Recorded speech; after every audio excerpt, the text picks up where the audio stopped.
बेहतर जीवन के लिए वैश्विक पैंतरेबाजी, पूरी दुनिया को एकजुट करना एक पागलपन भरा विचार लगता है। पूरी धरती भगवान की है, हम यहाँ मेहमान हैं, लेकिन हम मालिकों की तरह व्यवहार करते हैं।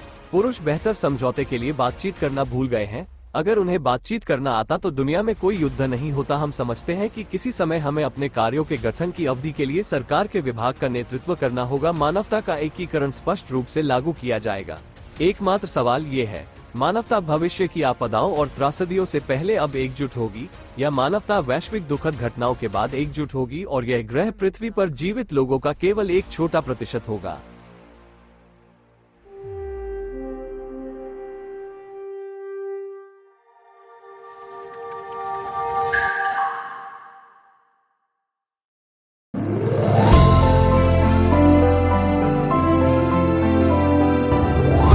В эфире Народное славянское радио.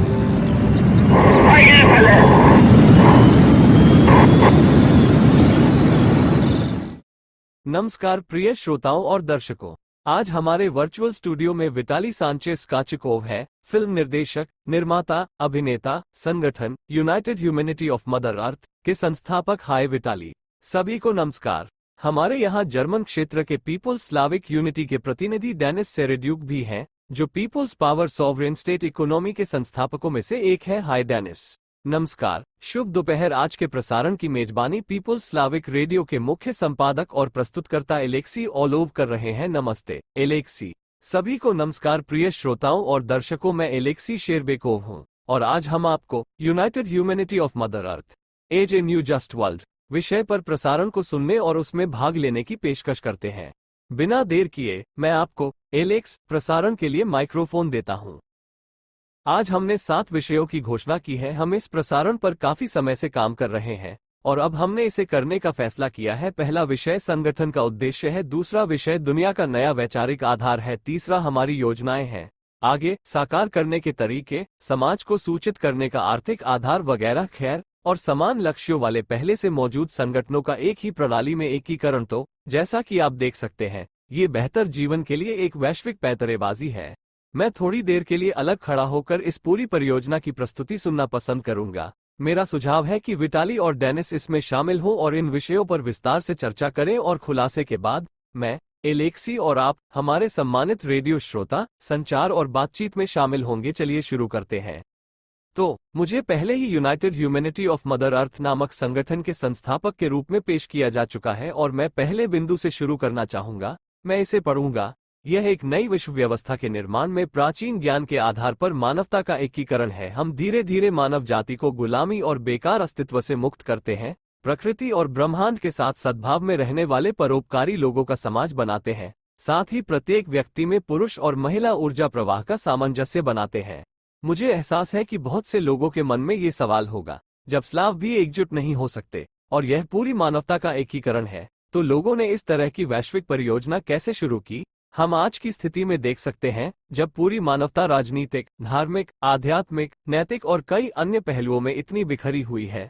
अधिकांश मुद्दों पर उनके दृष्टिकोण अलग अलग हैं और सभी को एकजुट करना एक पागलपन भरा विचार लगता है, लेकिन मैंने इसे दार्शनिक रूप से देखा। पहली बात जो आवश्यक है वो ये है कि मानवता को दुनिया और ग्रह पृथ्वी को एक जीव के रूप में समझना शुरू करना चाहिए और प्रत्येक व्यक्ति को इस जीव में रहने वाले एक व्यक्तिगत कोशिका के रूप में मानवता को सही करना और उसे सही रास्ते पर निर्देशित करना असंभव होगा जब तक हम सभी अलग अलग हैं और हर कोई केवल अपने बारे में चिंतित है। हम आत्मविनाश की ओर बढ़ रहे हैं। जब हम सभी मानवता के एकीकरण के बारे में बात करते हैं तो सबसे पहले हम बताते हैं कि सभी राष्ट्रीयताओं, सभी लोगों, जातीय समूहों, उनकी संस्कृतियों, परंपराओं, भाषाओं, सीमाओं और निवास के विभिन्न क्षेत्रों के राज्यों को संरक्षित और सम्मानित किया जाना चाहिए। उनके क्षेत्रों और परंपराओं का सम्मान करना, जब तक कि निश्चित रूप से यदि वे ब्रह्मांड के सामान्य कानूनों का खंडन नहीं करते हैं और मानव अस्तित्व को खतरा नहीं पहुंचाते हैं। यह महत्वपूर्ण है कि सभी मानवता को एहसास हो कि हम सभी एक पृथ्वी पर एक परिवार हैं और प्रत्येक व्यक्ति का अस्तित्व पृथ्वी के सौम्य अस्तित्व को प्रभावित करता है। जब तक यह एहसास सभी में नहीं होता है, हम मानवता और स्वयं धरती माता को विनाश की ओर ले जाएंगे, जो कि हम इस समय देख रहे हैं। यह विभिन्न जलवायु समस्याओं, जलवायु विफलताओं और पृथ्वी के विभिन्न देशों में होने वाली प्रलय के साथ साथ कलह, सैन्य संघर्षों में व्यक्त होता है। पृथ्वी को अपनी माता मानने का ये दर्शन अगर ग्रह के प्रत्येक निवासी तक पहुंच जाए और हर कोई अपने आप को एक व्यक्तिगत कोशिका के रूप में समझे, तो ये स्थिति को पूरी तरह से बदलकर एक बेहतर दुनिया बना देगा। इतना ही नहीं, शरीर में तथाकथित कैंसर कोशिकाएं हैं जो अपने आसपास की हर चीज को अवशोषित और नष्ट कर देती हैं, केवल अपने अस्तित्व की चिंता करती है। अगर आप इसे देखें तो दुनिया अहंकार की स्थिति में है। बस हर कोई अभिव्यक्ति की अलग अलग डिग्री में अहंकार दिखाता है। ये स्वार्थ न केवल देशों के बीच बल्कि उचित देश के भीतर भी फूट पैदा करता है, जो परिवार के भीतर संघर्ष तक पहुंच जाता है, जहां हर कोई केवल अपने बारे में सोचता है, हर कोई केवल अपनी अच्छाई और अपनी सुविधा के बारे में सोच रहा है। ये स्वार्थ ग्रह को नष्ट कर रहा है। आज हम व्यक्तिगत अहंकार से बर्बाद हो रहे हैं। अहंकार की जड़ मानवता की मूल समस्या है। हम परोपकारिता की मांग करते हैं, लेकिन विकिपीडिया या शब्दकोशों में बताए गए परोपकारिता की नहीं, परोपकारिता की व्याख्या एक सरल वाक्यांश में की जा सकती है। यदि आप अपने लिए करना चाहते हैं तो सभी के लिए करें, लेकिन ये सामान्य ज्ञान, नैतिकता की विचारधारा, आध्यात्मिक और नैतिक अवधारणाओं के दायरे में है। हम दुनिया को एक पूरे के रूप में और प्रत्येक व्यक्ति को इस पूरे के एक हिस्से के रूप में देख सकते हैं, तब गलतफहमियां और एक दूसरे के दावे गायब हो जाएंगे। जब मैं सुनता हूं, मान लीजिए, स्लावों के एकीकरण जैसा कोई आंदोलन, में आनंदित होता हूं। हाँ, आखिरकार स्लावों को यह एहसास होने लगा है कि एक साथ रहना आवश्यक है, एकजुट होना आवश्यक है। उदाहरण के लिए, हमारे ग्रह माँ पृथ्वी की कल्पना करें एक बड़े जहाज के रूप में, और शायद एक बुरा उदाहरण होगा अगर मैं इस जहाज को टूटे हुए तल के साथ टाइटैनिक कहूं। प्रत्येक केबिन एक अलग देश की तरह है। अब कल्पना करें, टाइटैनिक के निचले हिस्से में दरार आ गई है। कई केबिन मोक्ष की भलाई के लिए एक साथ मिलकर काम करने का फैसला करते हैं, और इसी तरह आगे भी। हाँ, ठीक है, वे केबिन एकजुट होते हैं, एक दूसरे को बचाने के लिए काम करते हैं, लेकिन दूसरे केबिन, आखिरकार पूरा जहाज डूब जाता है। यहाँ सबसे पहली बात यह है कि इस छेद को ठीक करने के लिए, दरार को ठीक करने के लिए, पूरे जहाज को बचाने के लिए पूरी ताकत लगा दी जाए। तदनुसार, यदि हम कुछ केबिनों को बचाते हैं तो पूरा जहाज नष्ट हो जाएगा और हम सभी एक ही जहाज के निवासी हैं।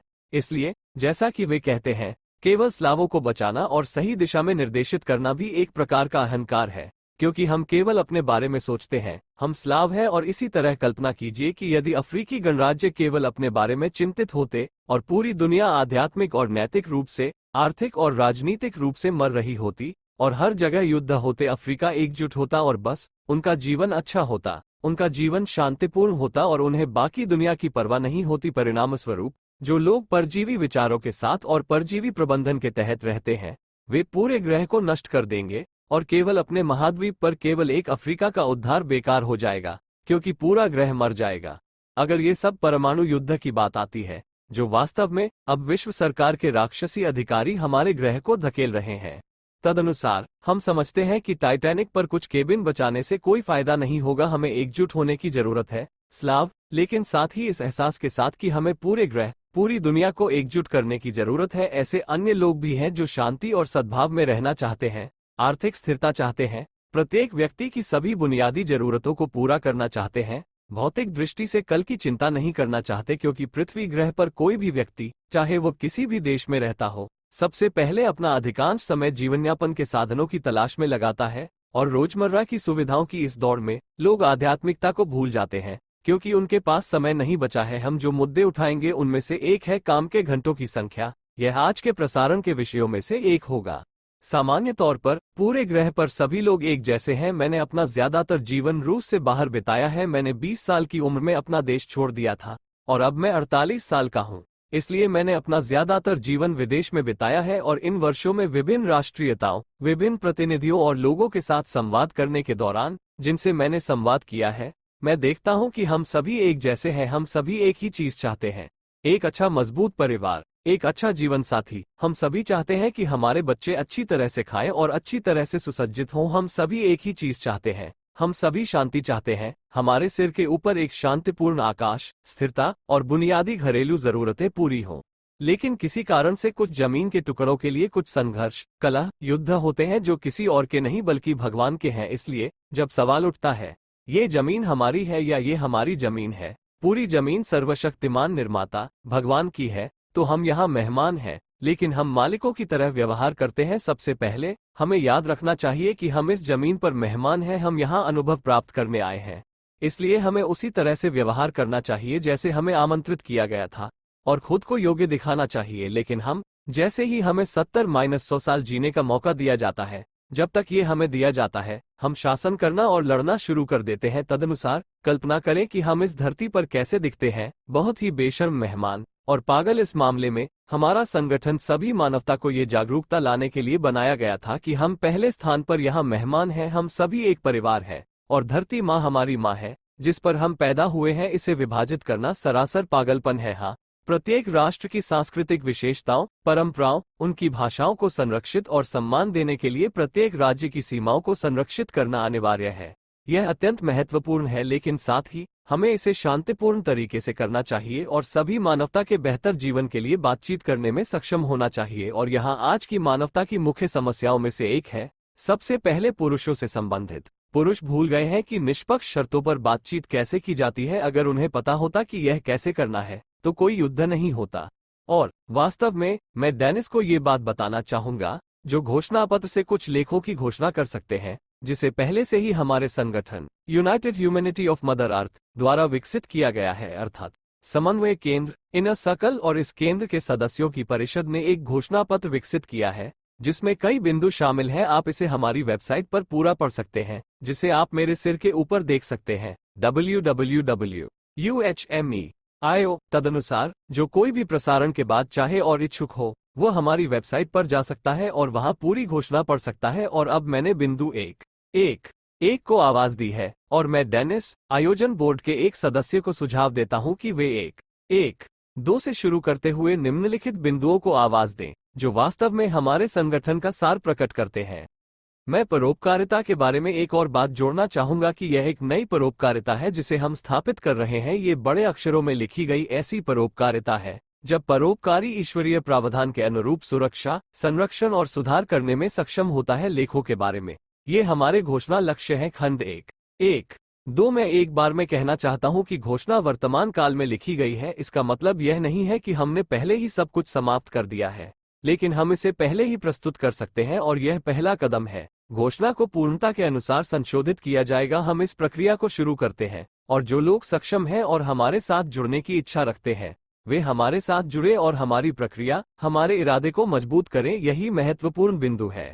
ये भी ध्यान रखना महत्वपूर्ण है कि हमने घोषणा की शुरुआत में एक नोट के रूप में लिखा है कि घोषणा का कोई अंतिम रूप नहीं है, यह इस समय जीवित है, ये बनने की प्रक्रिया में है, हमारे जीवन ढांचे का निर्माण कर रही है और तदनुसार हम भविष्य में विवेक और सम्मान के नैतिक मानदंडों के दृष्टिकोण से इसमें सुधार करने जा रहे हैं। यह एक ऐसी टिप्पणी है। घोषणा पैराग्राफ 1.1.2 हम पैसे की दौड़, हथियारों की दौड़, आनंद की दौड़ को रोकते हैं और व्यक्तिगत आत्मनिर्भरता में आत्म सुधार का अवसर प्रदान करते हैं। पैराग्राफ 1.1.3 आने वाली दुनिया में हम पैसे के बिना एक दुनिया में रहेंगे। हम श्रम और भौतिक वस्तुओं के निष्पक्ष और पारदर्शी आदान प्रदान की पुष्टि, रक्षा और संरक्षण करते हैं। पैराग्राफ 1.1.4 हम लोगों और प्रकृति के खिलाफ हिंसा के बिना एक नई दुनिया का निर्माण करते हैं। प्रतिस्पर्धा के बिना एक दुनिया, शराब, तंबाकू और ड्रग्स के बिना एक दुनिया, पीड़ा और अन्याय के बिना एक दुनिया, लालच और अपराध के बिना एक दुनिया।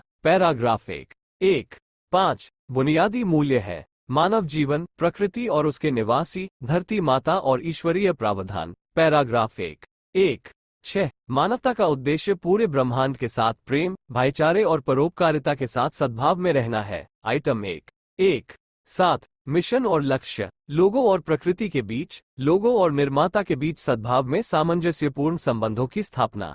बिंदु 1.1.8 मुख्य लक्ष्यों में से एक प्रत्येक व्यक्ति में पुरुष और महिला ऊर्जा के प्रवाह को सुसंगत बनाना है, जहां संतुलित पुरुष और महिलाएं प्रकृति संतुलन में सामंजस्यपूर्ण होते हैं और खुशहाल परिवारों के आधार पर समृद्ध समाज में रहते हैं।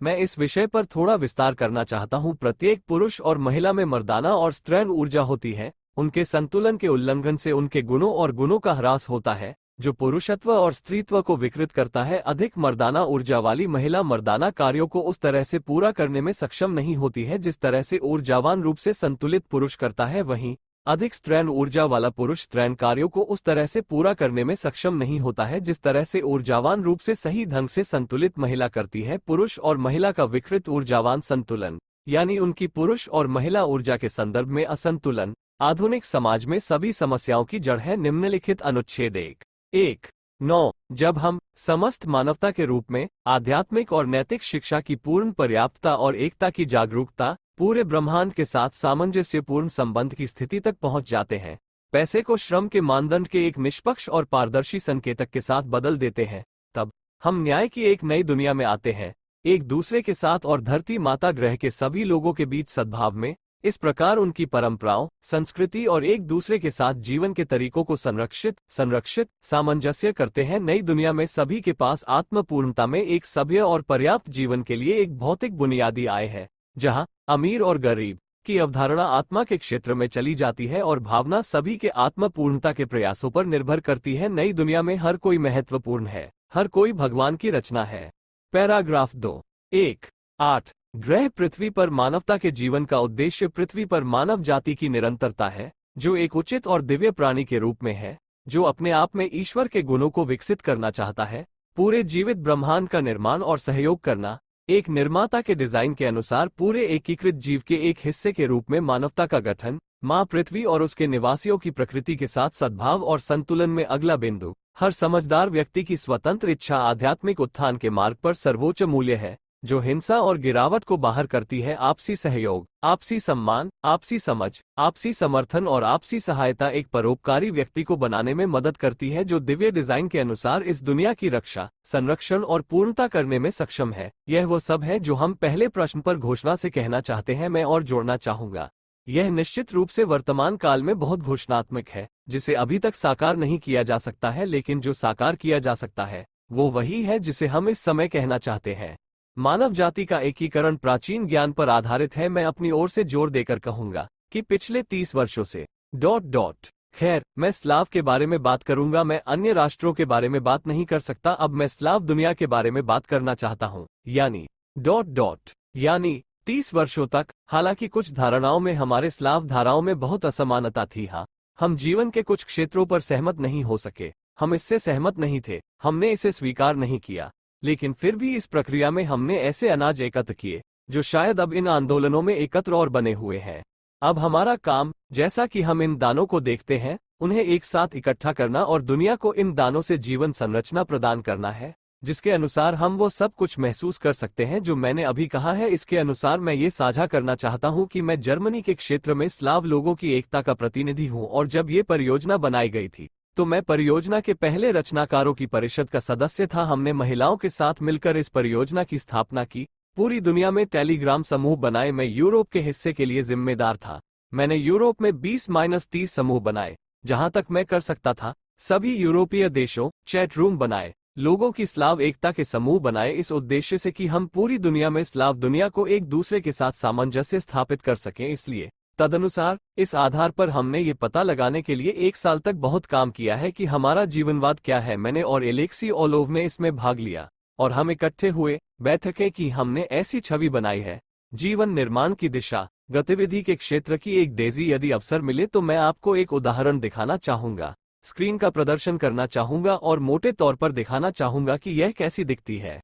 इस छोटी सी योजना को माँ पृथ्वी की एकजुट मानवता का शक्तिशाली जीवन कहा जाता है। हमने 6 पंखुड़ियों वाली डेजी का प्रतीक बनाया। 6 पंखुड़ियों वाली डेजी इस तथ्य से जुड़ी है कि छत्ते षटकोणीय जैसी कोई अवधारणा होती है। 6 बिंदु वाले सितारों के विभिन्न प्रतीक हैं जो हमारे विश्व दृष्टिकोण और अन्य लोगों से संबंधित हैं। यहाँ हमने इस प्रतीक को उस प्रतीक में रखा है जिसका दावा माँ पृथ्वी की एजेंसी द्वारा किया जाता है, जो कि एक वृत्त है जिसके अंदर एक बिंदु है। हम इसे ब्रह्मांड के कानून के प्रतीक, ब्रह्मांड के कोण के रूप में रखते हैं। हमारे संगठन का मुख्य प्रतीक है। तदनुसार हमारी घोषणा अंग्रेजी में सृष्टि के कोण की हमारी समझ से लिखी गई थी, जिसका अर्थ सृष्टि का नियम है। हम अभी ब्रह्मांड के कानून का वर्णन नहीं कर रहे हैं, हम जल्दी में नहीं है। मैं ये बताना चाहूंगा कि इसमें 6 पंखुड़ियां हैं और यह घोषणा है जो अब पहले बिंदुओं में से एक को पढ़ती है। हाँ, उनमें से 6 है और प्रत्येक पंखुड़ी घोषणा का प्रत्येक खंड है और इनमें से प्रत्येक पंखुड़ी वहां प्रकट होती है। इसलिए हम आपको घोषणा को देखने के लिए वेबसाइट पर जाने के लिए आमंत्रित करते हैं। इस आरेख को देखें और खुद ही कुछ समानताएं देखें। यदि आप कुछ देखते हैं तो जो हम नहीं देखते हैं उसे साझा करें। हम खुले हैं, हम बातचीत करते हैं और हम किसी भी ज्ञान को हठधर्मिता में बदलने के खिलाफ हैं, इसलिए हम चर्चा के लिए खुले हैं। नीचे की ओर हमारे पास स्पष्टीकरण है। मुद्दा यह है कि यह सिर्फ एक डेजी नहीं है। यदि आप ध्यान दें तो हमारे पास केंद्र में एक सफेद वृत्त है, फिर हमारे पास एक पीला वृत्त है और फिर एक पारभासी वृत्त है। ये स्लाव रूसी वर्णवाद की एक आलंकारिक अभिव्यक्ति है। स्लाव वर्ण का अर्थ है प्रत्येक व्यक्ति के विकास के आध्यात्मिक और नैतिक स्तर को निर्धारित करना। यहाँ हमारा मतलब आध्यात्मिक निर्माण के मार्ग से है, जिससे एक इंसान, हम में से प्रत्येक, गुजरता है। और हमने एलेक्सी ओलोव के ज्ञान को ध्यान में रखते हुए इसे यहाँ वर्णित किया है। लेकिन हमारी घोषणा के लिंक के साथ हमने ये लिंक यहाँ बनाया है ताकि घोषणा के साथ तालमेल हो सके। मैं इसे अभी पढ़ने जा रहा हूँ। हमने इसे धरती माता की संयुक्त मानवता के वर्णों के स्तर कहा है। ब्रह्मांड के कानून के तरीके से सामूहिक मन का शक्ति प्रबंधन, हम इसे सभी को एक साथ एक पूरे के रूप में देखते हैं। ब्रह्मांड का कानून और वर्ण व्यवस्था परस्पर एक दूसरे में संलग्न है। यह अन्य प्रसारणों का विषय है। मैं सिर्फ इतना कहना चाहता हूं कि चौथे से शुरू करने पर इसका तात्पर्य चौथे वर्ण से है। हमने इसे इस नाम से पुकारा है: पुरोहिती के अधीन निर्णायक शक्ति, अंतर्राष्ट्रीय सहयोग, केंद्र में सफेद घेरा। तो हमने चौथे वर्ण को इस नाम से नामित किया है। कैसे समझाएं? पुरोहिताई के अधीन सर्वोच्च, यानी हम इस समझ पर पहुंचे हैं कि जो लोग प्रबंधक हैं वे निर्णय लेते हैं, लेकिन उनके पास एक पुरोहिताई है, सलाहकारों का एक समूह है जो पूछे जाने पर उनके विश्वदृष्टिकोण का विस्तार कर सकते हैं। क्योंकि एक जिम्मेदार निर्णय लेना एक बात है, सक्षम होना दूसरी बात है। यह एक ही बात नहीं है। इसलिए हमारे पास इस संबंध में ऐसा संदेश है। वर्ण का तीसरा चरण ऋषियों की परिषद, समुदायों और सहकारी संघों के संघ के अधीन शासक, वह पीला वृत्त है। वो तीसरा वर्ण है। दूसरा, परिषद, समुदायों और सहकारी संघों के अधीन शासक, पंखुड़ियों का हल्का भाग, पारदर्शी भाग। इसका मतलब है कि प्रबंधक पहले से ही ऐसे शिक्षक हैं, लेकिन उनके पास अनुभव की कमी है। इसलिए सलाह ये है कि वे ऋषि नहीं हो सकते हैं, लेकिन वे अपने क्षेत्रों, व्यवसायों, कौशल में काफी सक्षम हैं। पहले चरण को कॉपी पुरुषों और उनके के रूप में लेबल किया गया है। परिवार, कॉपी मैन का अर्थ है एक ऐसा व्यक्ति जो बुद्धिमानी से निर्णय लेने में सक्षम हो। अर्थात पहला चरण प्रबंधक एक कॉपी मैन है जो एक कॉपी मैन से मेल खाता है, जो अपने परिवार के लिए, समाज के प्रति और अपने परिवार के लिए इस समाज में जो कुछ भी होता है उसके लिए जिम्मेदार होता है। और वो इन अवधारणाओं को कैसे समेटता है, ये सब अगले प्रसारणों में विस्तृत होगा। इस बिंदु पर मैंने इस योजना की कथा का निष्कर्ष निकाला है। धन्यवाद। सिद्धांत रूप में मैंने पहले प्रश्न पर अपनी प्रस्तुति समाप्त कर ली है। घोषणा पत्र में डेनिस ने एक बिंदु के बारे में बात की जिसमें कहा गया है कि इस मामले में हमारा समाज पुरुष और महिला ऊर्जा के मामले में बहुत असंगत है, जो हर व्यक्ति में मौजूद है। मुझे लगता है कि स्लाविक लोक रेडियो के अधिकांश श्रोताओं के लिए यह कोई रहस्य या नई बात नहीं है कि हर व्यक्ति में पुरुष और महिला दोनों ऊर्जाएं होती हैं। इस ऊर्जा का सामंजस्य एक समझदार व्यक्ति बनाता है। यदि कोई उल्लंघन, असंतुलन है तो ये खुद को विभिन्न गुणों में प्रकट करता है। यदि किसी पुरुष में अत्यधिक स्त्रैण ऊर्जा है तो उसके चरित्र, व्यवहार, कार्यों और कथनों में प्रकट होने वाले गुण क्रमशः स्त्रैण गुणों की ओर झुके होंगे। यह अधिक भावुकता है, ये कुछ नाराजगी है और कुछ अन्य क्षण है। एक पुरुष में स्त्रैण गुण, वे बहुत बदसूरत लगते हैं, लेकिन एक महिला में ये बिल्कुल सामान्य है, क्योंकि यह एक स्त्रैण अभिव्यक्ति है। जब एक महिला नाराज होती है तो ये सामान्य है। जब एक महिला भावुक होती है तो ये सामान्य है, यह उसका गुण है, यह उसकी स्थिति है। जब एक महिला असंतुलन में जाती है तो यही बात होती है और उसमें स्त्री ऊर्जा की तुलना में अधिक पुरुष ऊर्जा होती है, तो ये फिर से उसके कार्यों में प्रकट होती है। इस व्यवधान के प्रारंभिक चरण में वो कहीं कहीं जिद्दीपन, दृढ़ता और लचीलापन नहीं दिखा सकती है, जैसा कि सामान्य रूप से अपने पति या अपने किसी रिश्तेदार या मित्र के साथ होता है। ये कई अन्य गुण हैं। परिणामस्वरूप जब ये सब बहुत अधिक उपेक्षित होता है तो वह पहले से ही ट्रक के पहिए पर बैठ सकती है और लोडर या मूवर के रूप में काम कर सकती है और एक पुरुष की तरह दिख सकती है।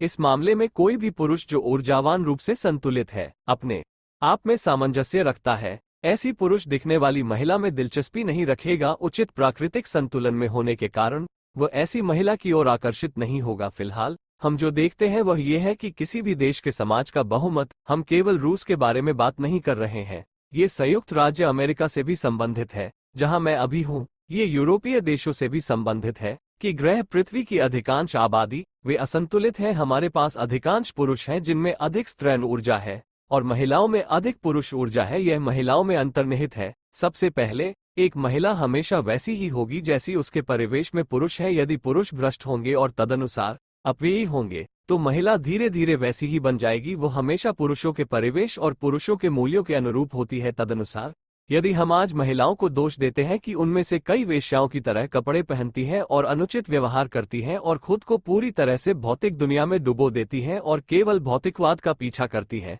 तो ये सबसे पहले पुरुषों की खुद की गलती है। क्योंकि जिस तरह के पुरुष होते हैं वे किस मूल्य का पीछा करते हैं, महिलाएं वैसी ही बन जाती हैं। किसी भी देश में एक महिला इस बात का संकेतक है कि उस देश में पुरुषों के साथ क्या होता है। इस मामले में मुझे ये कहना होगा कि यह असंतुलन दोनों परिवारों को प्रभावित करता है, जो अस्थिर हो जाते हैं और पहले चरण में ही बिखर जाते हैं। और तलाक की संख्या, जैसा कि आप देखते हैं, हर साल और हर दशक में ये पूरे ग्रह पर बढ़ रही है। और जहां तक मुझे पता है, रूस तलाक के मामले में पृथ्वी पर अग्रणी स्थानों में से एक है। तो ये फिर से इस असंतुलन को दर्शाता है जब परिवारों के भीतर संघर्ष शुरू होते हैं। और ये संघर्ष सबसे पहले इसलिए शुरू होते हैं क्योंकि वे असंतुलित होते हैं। एक पुरुष त्रैण गुण दिखाता है, एक महिला पुरुषोचित गुण दिखाती है, और फिर एक पुरुष सोचने लगता है, ठीक है, मुझे अपने परिवार में बॉस होना चाहिए, लेकिन वो मुझ पर शासन करना शुरू कर देती है। इस तरह एक महिला शासन करना शुरू करती है, क्योंकि आप बॉस नहीं हैं, आप बॉस बनना चाहते हैं, लेकिन आप एक बॉस के गुण नहीं दिखाते हैं। आप केवल एक बनना चाहते हैं, लेकिन दिखना और होना यह एक समान नहीं है। यही कारण है कि आप एक पुरुष की तरह दिखते हैं, लेकिन एक महिला की तरह व्यवहार करते हैं। यह अधिकांश पुरुषों पर लागू होता है, क्योंकि उनमें से कई को पुरुष नहीं कहा जा सकता है। तदनुसार ये असंतुलन कहां से आता है, मैं इसे संक्षेप में 2 शब्दों में कहने की कोशिश करूंगा। सबसे पहले, पृथ्वी ग्रह पर आयोजित सभी युद्ध वे न केवल भूमि के विनाश और विजय, राज्य व्यवस्था के विनाश, इन लोगों की गुलामी के उद्देश्य से होते हैं। नहीं, सबसे पहले इस राष्ट्र के मजबूत पुरुषों को काट दिया जाता है, नष्ट कर दिया जाता है, क्योंकि राष्ट्र इन मजबूत पुरुषों पर टिका होता है। और युद्ध में एक नियम के रूप में सबसे मजबूत और सबसे बहादुर, सबसे साहसी वे होते हैं जो मरते हैं। सबसे बहादुर वे अपनी मातृभूमि की रक्षा के लिए जाते हैं। कायरों का वहां स्थान नहीं है, कायर पीछे रहते हैं और वहीं रहने का बहाना ढूंढते हैं। नतीजतन मजबूत पुरुष मर जाते हैं। आइए वही उदाहरण लेते हैं, द्वितीय विश्व युद्ध, जब लाखों लोग मारे गए थे, मुख्य रूप से पुरुष आबादी। उसके बाद क्या हुआ?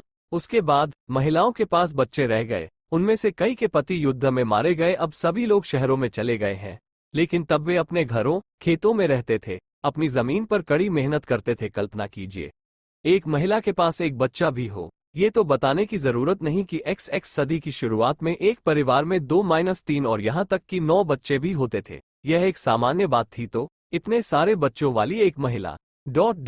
वो क्या कर सकती है? उसे मजबूत बनना होगा, उसे मर्दाना गुण दिखाने शुरू करने होंगे। एक महिला का स्वभाव ही उसे ऐसा करने के लिए बाध्य करता है। वो मजबूत बनती है, वो घर और घर में काम करना शुरू करती है, और साथ ही वो सामूहिक खेत या किसी उद्यम में काम करती है। वो जहां भी रहती है, उसे अच्छा करना होता है। वो जीवित रहने के लिए सभी मर्दाना गुणों को विकसित और प्रकट करती है। और अब इसके बारे में सोचो, एक पतिविहीन महिला जिसने मर्दाना गुण विकसित किए हैं, ... वो किसको पालेगी? हर कोई महसूस करता है कि कोई भी महिला कभी भी एक लड़के को पुरुष नहीं बना सकती। यह प्रकृति के ही विरुद्ध है। जैसे कोई पिता अपनी बेटी में स्त्रियोचित गुण नहीं पाल सकता, वो उसे गर्मजोशी, स्नेह, प्यार दे सकता है। उसके भावी पति को कैसा होना चाहिए इसका उदाहरण दिखा सकता है, लेकिन उसे एक असली महिला नहीं पाल सकता। केवल एक माँ ही अपनी बेटी को एक असली महिला बनाती है, केवल पिता ही अपने बेटे को एक असली पुरुष बनाता है। लेकिन यदि माँ स्वयं एक पुरुष की तरह व्यवहार करती है, क्योंकि उसे ऐसा करना ही पड़ता है, अन्यथा परिवार जीवित नहीं रहेगा, तो बेटी इन गुणों को अपना लेती है और वैसी ही बन जाती है। वो अपनी माँ की नकल करती है, और इस मामले में बेटे पहले महिला, अपनी माँ के अधिक अधीन हो जाते हैं, क्योंकि घर में महिला आज्ञा देती है। माँ वो बचपन से वह निर्णय लेने, मजबूत और जिम्मेदार होने की अपनी क्षमता खो देता है। मैं यह नहीं कह रहा हूँ कि यह बुरा है, कि आपको महिलाओं की बात नहीं सुननी चाहिए। महिलाएं बहुत बुद्धिमान, अद्भुत होती हैं, और उनकी आवाज सुनी जानी चाहिए, लेकिन निर्णय लेने का केंद्र एक पुरुष के पास होना चाहिए। और वो पहले से ही इस तथ्य का आदी है कि परिवार में निर्णय लेने का केंद्र एक महिला है, और वो केवल एक सहयोगी, परिवार में एक सहायक है। ऐसा ही वो अपनी माँ के साथ था। वो बस एक सहायक बनने और आज्ञा मानने के लिए बड़ा हुआ, अन्यथा वो मुसीबत में पड़ जाएगा और वो बुरी तरह से गिर जाएगा, क्योंकि उसे पता चलता है कि उसे कठोर रखा जाना चाहिए, अन्यथा वो उसका सामना नहीं कर पाएगी। कोई पिता नहीं है।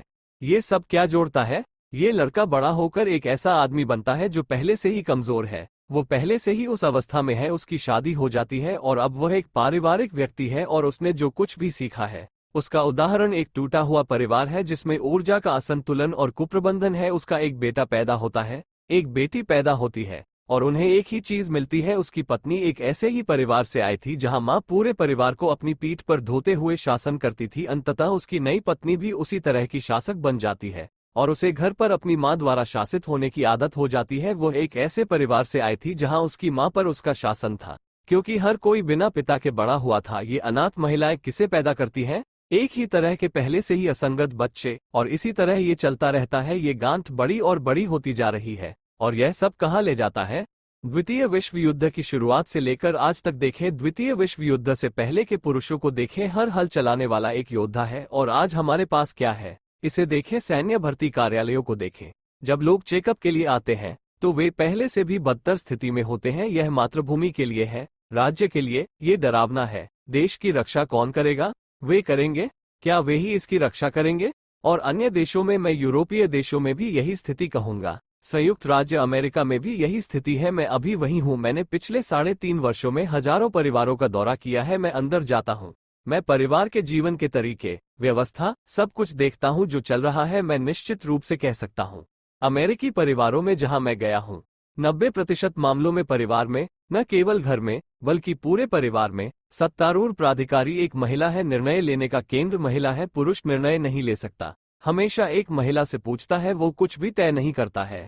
और आपको लगता है कि रूसी परिवार अपवाद है? आज पुरुष खुद से जिम्मेदारी हटाकर महिलाओं पर डाल रहे हैं। यह उनके लिए आसान है। यह उनके लिए आसान है। उन्हें सिरदर्द नहीं होता, क्योंकि वे अपने काम में पूरी तरह डूबे रहते हैं। उन्होंने काम किया है, भगवान का शुक्र है। 8 घंटे। ये दुर्लभ मामलों में होता है, लेकिन अधिकतर वे अपने परिवार का पेट पालने के लिए 10, 12 या उससे अधिक काम करते हैं। सिस्टम इसी तरह बना है। सिस्टम को एक मजबूत और संतुलित आदमी से कोई लाभ नहीं होता उसे, जैसा कि वे कहते हैं, आधा महिला आधा पुरुष होना चाहिए। यही कारण है कि यह LGBT प्रचार चल रहा है, क्योंकि एक मजबूत संतुलित आदमी सरकार को उससे चोरी करने, कुछ मानव विरोधी कानून बनाने और उनका पालन करने की अनुमति नहीं देगा। वो ऐसा नहीं करेगा। आज मनुष्य विरोधी कानूनों का इतना बिना सवाल किए पालन क्यों हो रहा है? क्योंकि पुरुष केवल अपने परिवार का भरण पोषण करने में व्यस्त है। यही एकमात्र जिम्मेदारी उसने अपने ऊपर ले रखी है। मैं आपके लिए पैसा लाया, परिवार को खाना खिलाऊंगा, बाकी सारे मसले सुलझाऊंगा। वह थक गया है। उसने अपनी सारी ऊर्जा काम में लगा दी है। घर पर वो खाली हाथ आता है। उसके पास न तो अपने बच्चों को पालने की, न ही किसी तरह संबंध बनाने की, अपनी पत्नी के साथ संतुलन बनाने की ऊर्जा बची है। उसने साधन गिन लिए, पैसा लाया, और बस बात खत्म। बस उसका काम खत्म हो गया। उसका काम उसे निचोड़ रहा है। हाँ, वो थक गया है। ये समझ में आता है, क्योंकि आज परिवार का भरण पोषण करने के लिए पैसा कमाना बहुत कठिन है। ऐसा लगता है कि आज समाज इसी तरह बना हुआ है। कोई भी व्यक्ति जिसके बच्चे हैं, वो अपने परिवार का गुलाम है, क्योंकि वो गुलाम जीवनशैली अपनाए बिना अपने परिवार का भरण पोषण नहीं कर सकता। यानी सुबह से रात तक अपने मालिक के लिए काम करके रोटी, बच्चों के लिए कपड़े और घर के लिए पैसे जुटाना, जो अक्सर उसका अपना नहीं होता बल्कि किराए का होता है। आज ज्यादातर इंसानियत बिना अपने घर के किराए के अपार्टमेंट में रहती है। ये कैसी व्यवस्था है? ये पता चलता है कि राज्य व्यवस्था इस तथ्य में रुचि नहीं रखती है कि मानव जाति, उनके लोग अच्छाई, आराम में रहते हैं, और साथ ही साथ आत्म शिक्षा और आध्यात्मिक और नैतिक विकास में लगे रहते हैं। नहीं, क्योंकि सत्ता में दुश्मन राक्षसी संस्थाएं हैं, जिनकी रुचि हमें स्वैच्छिक गुलाम बनाने में है। इसलिए विभिन्न आलीशान वस्तुओं, दिलचस्प चीजों का विज्ञापन, जिनमें हमारी रुचि हो सकती है, और इन लाभों की दौड़ में हम अपना सारा जीवन बर्बाद कर देते हैं। ओह, अच्छी जीन्स, अच्छे कपड़े, वर्साचे, गुची, और अब अगर वो एक लग्जरी कार चाहता है तो इसके लिए बहुत पैसा चाहिए। बस इतना ही इसमें पूरा जीवन लग जाता है। हम अपना पूरा जीवन अपने शरीर की चिंता करने में जीते हैं। इसे और अधिक आरामदायक कैसे बनाया जाए ताकि शरीर आरामदायक हो, अच्छे कपड़े पहने, अच्छे जूते पहने और आत्मा को भूल जाए। और यह सब वहीं से आता है। पुरुष और महिला ऊर्जा का असंतुलन पहला आधार है। यह आज के मनुष्य की मुख्य समस्या है। जब हम धरती माता की मानवता को एकजुट करने की बात करते हैं तो असंतुलित लोगों को एकजुट करना केवल शारीरिक रूप से असंभव होगा। उन्हें यह भी एहसास नहीं है कि यह एकीकरण आवश्यक है। वे भौतिकवाद, भौतिक आवश्यकताओं में व्यस्त हैं, अपने रोजमर्रा के जीवन में डूबे हुए हैं। रोजमर्रा की जिंदगी की चिंताओं में वे भौतिक मूल्यों की दौड़ में हैं। इसलिए उनसे उम्मीद करें कि वे एकजुट होना चाहेंगे। ... किसी को इसकी जरूरत नहीं है। वे इसे नहीं चाहते हैं, लेकिन वे ऐसा करने के लिए मजबूर होंगे, क्योंकि माँ प्रकृति आज हमें इसके लिए धकेल रही है। विभिन्न प्रलय, आपदाएं, युद्ध, जाहिर है ये प्रकृति से नहीं बल्कि परजीवी सरकार से है।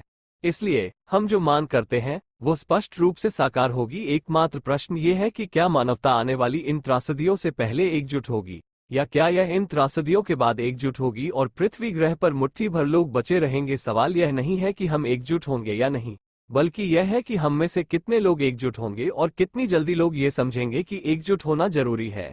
और आपको एकजुट होने की जरूरत है, भले ही आप अफ्रीकी गणराज्यों के क्षेत्र में या लैटिन अमेरिका में कहीं भी एकजुट हों। संयुक्त राज्य अमेरिका, जिसे संयुक्त कहा जाता है, यहाँ रहते हुए मैं देखता हूं कि वे अमेरिका के विभाजित राज्य हैं, क्योंकि केवल एक झंडा उन्हें एकजुट करता है, लेकिन सामान्य तौर पर वे विभाजित हैं। इसलिए जब आप एकजुट होते हैं तो वे स्लाव, आपको याद आता है कि नष्ट हुए तल वाले जहाज पर कुछ केबिन अभी भी जहाज को बर्बाद कर देंगे और ये तथ्य कि कुछ नावें बच जाएंगी। कोई भी हमें ब्रह्मांड के इस महासागर में बचाने नहीं आएगा, क्योंकि हम दोषी हैं कि हमारा जहाज डूब गया है। कोई भी उन नावों को बचाने वाला नहीं है। अंत में वे इस महासागर में ही रहेंगी और नष्ट होने के लिए अभिशप्त होंगी।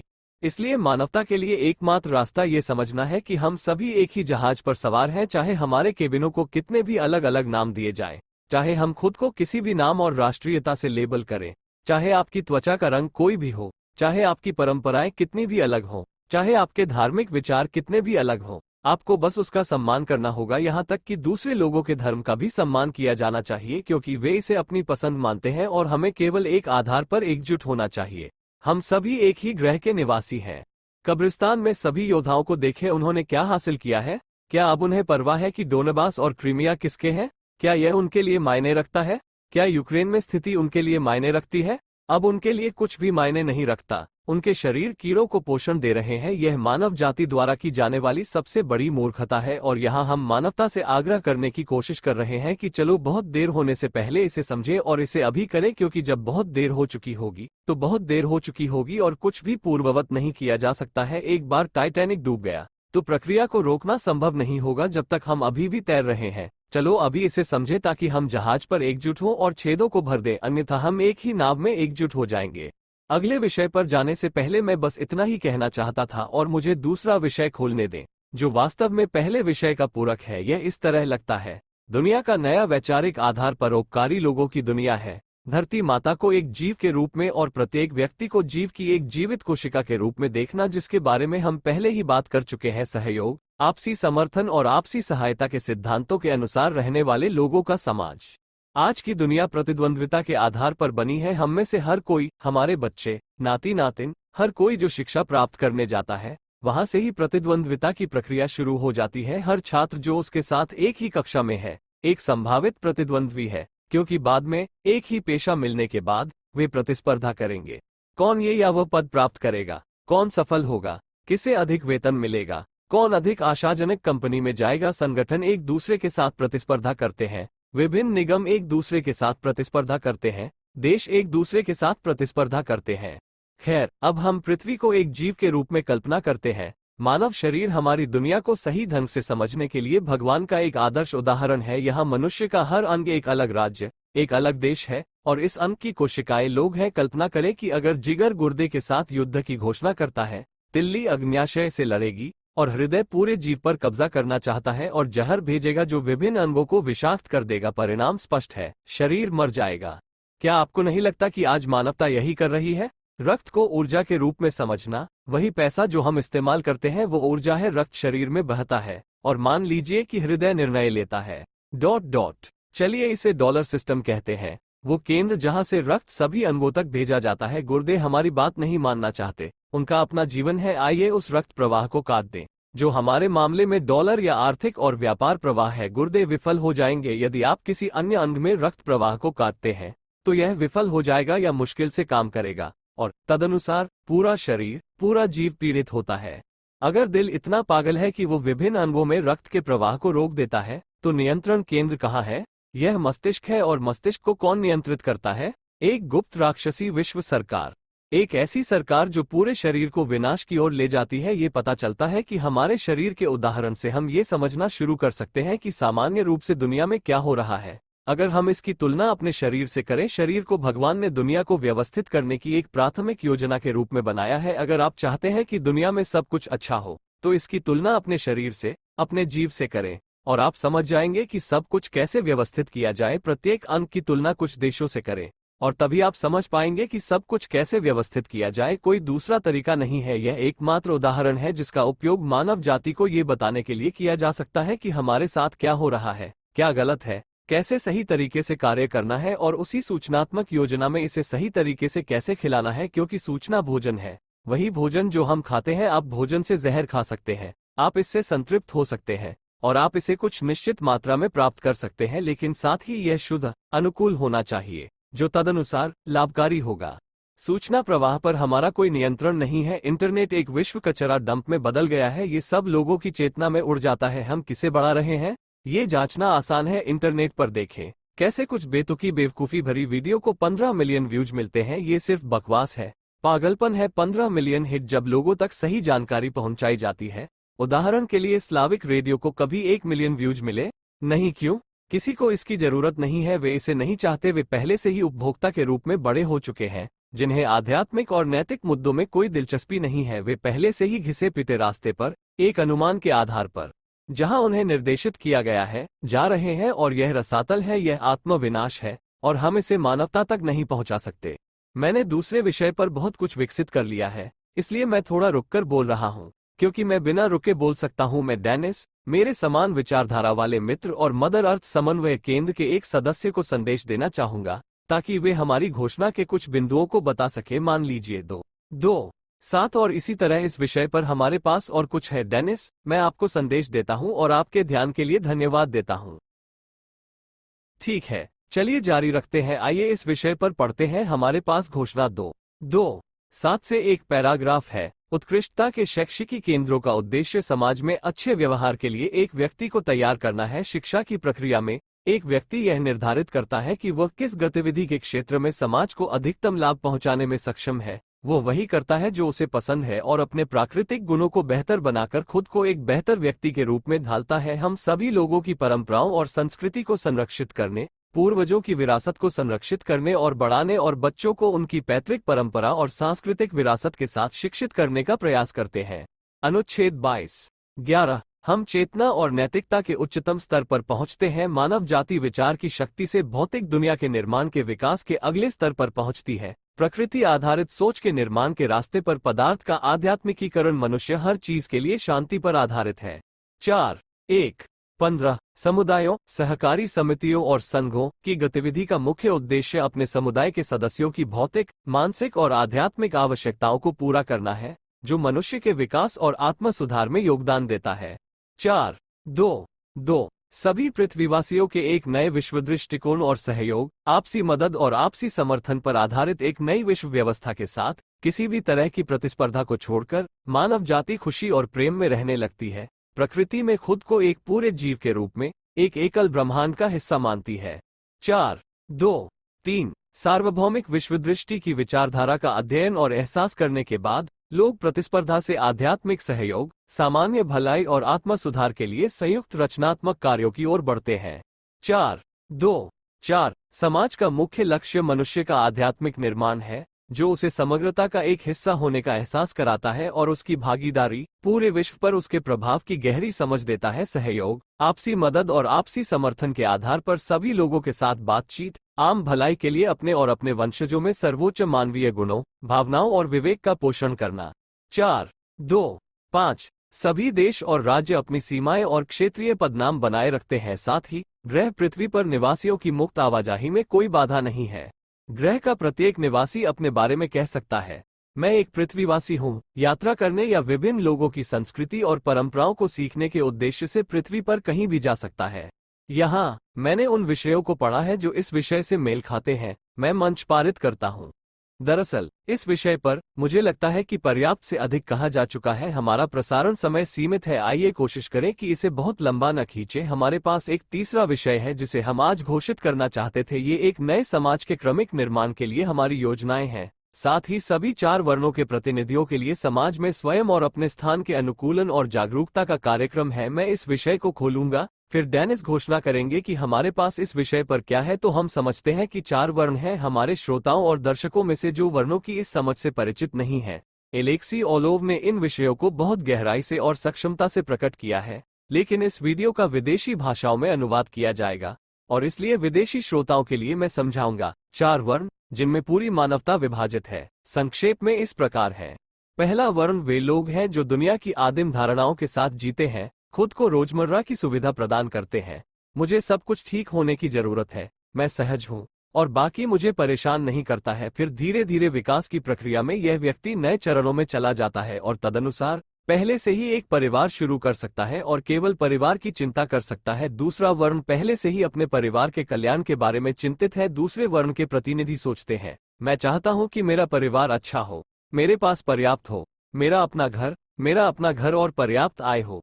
ये पहले से ही थोड़े अधिक सामान्यीकृत विचार हैं। वे समाज के बारे में सोचना और चिंता करना शुरू करते हैं। तीसरा वर्ण पहले से ही दुनिया को एक समाज के रूप में देखना शुरू कर देता है और वे सामाजिक प्रक्रियाओं और राज्यों और यहाँ तक कि ग्रहों के मुद्दों के बारे में चिंतित है। चौथा वर्ण पूरी दुनिया को अपनी क्षमता के अनुसार व्यवस्थित करने की कोशिश करता है।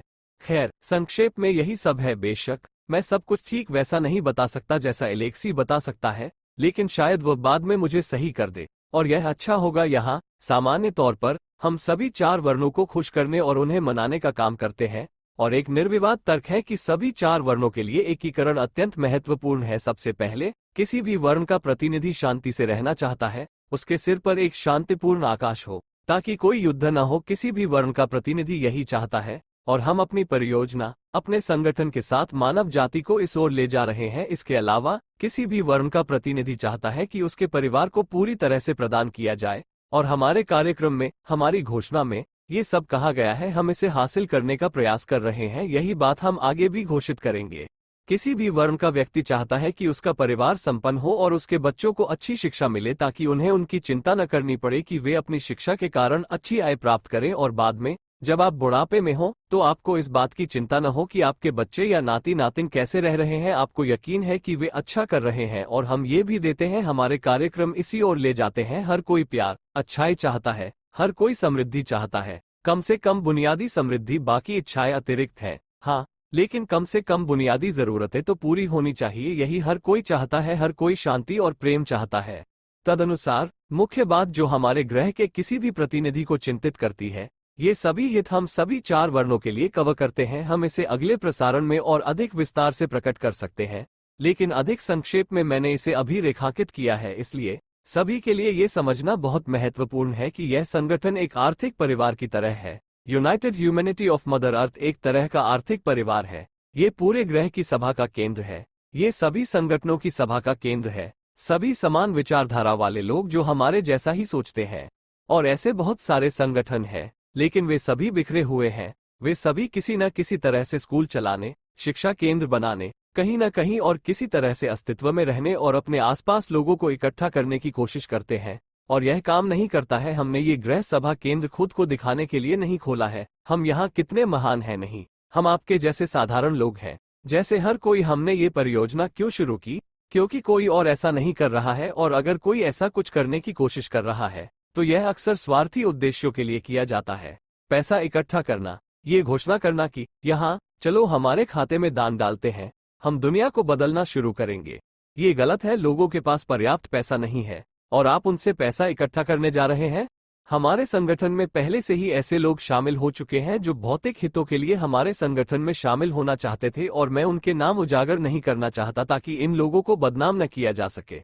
उन्हें यह एहसास हो सके कि यह सही रास्ता नहीं है और उन्हें सही रास्ते पर चलना चाहिए। इसलिए संगठित होने के लिए जनता से पैसे इकट्ठा करना गलत है। हमारे पास अपनी तकनीकें हैं, हमारे पास अपनी योजनाएं हैं, जिनमें से कुछ पर हम आज चर्चा कर पाएंगे। हम उनमें से ज्यादातर की घोषणा नहीं करेंगे ताकि, जैसा कि वे रूसी में कहते हैं, हमारे पहियों में लकड़ियां न लग जाएं। हमारे पास कार्य योजना है, हम कुछ कर सकते हैं।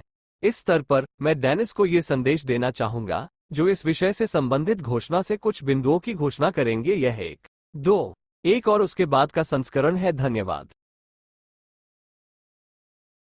1 स्वशासन, सत्य, न्याय, सहयोग, पारस्परिक समर्थन, पारस्परिक सहायता के सिद्धांतों के आधार पर किया जाता है।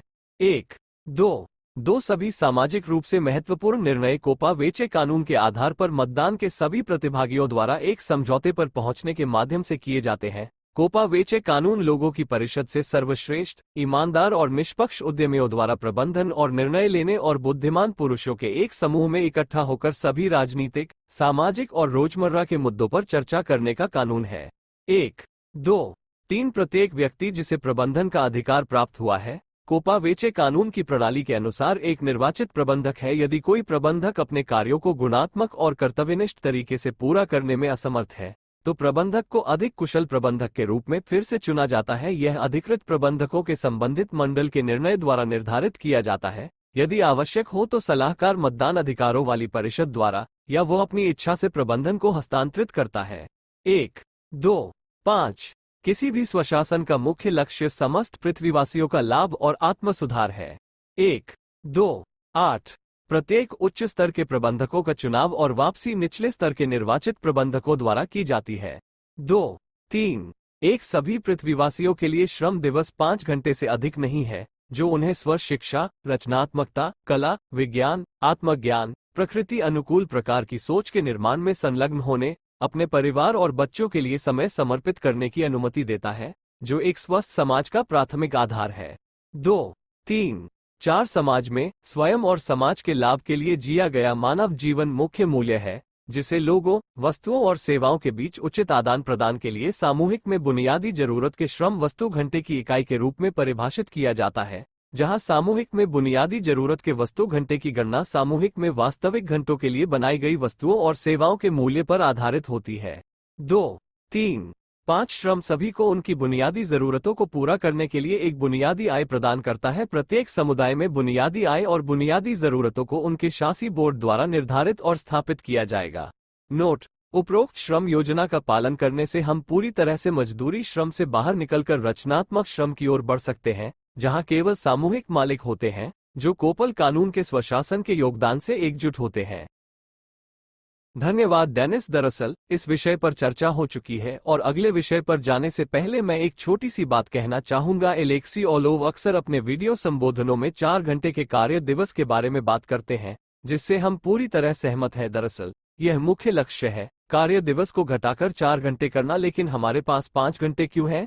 मैं समझाता हूं। 1 घंटा एक श्रम घंटा, जिसका भुगतान उद्यम में किया जाएगा, लेकिन ये बुनियादी शिक्षा के लिए समर्पित होगा, या आज की भाषा में समाज और अंतर्राज्यीय संबंधों में बातचीत की एक नई प्रणाली के लिए कार्यकर्ता को फिर से शिक्षित करने के लिए। तदनुसार सामान्य तौर पर लोगों को जीवन के एक नए तरीके से फिर से शिक्षित करना।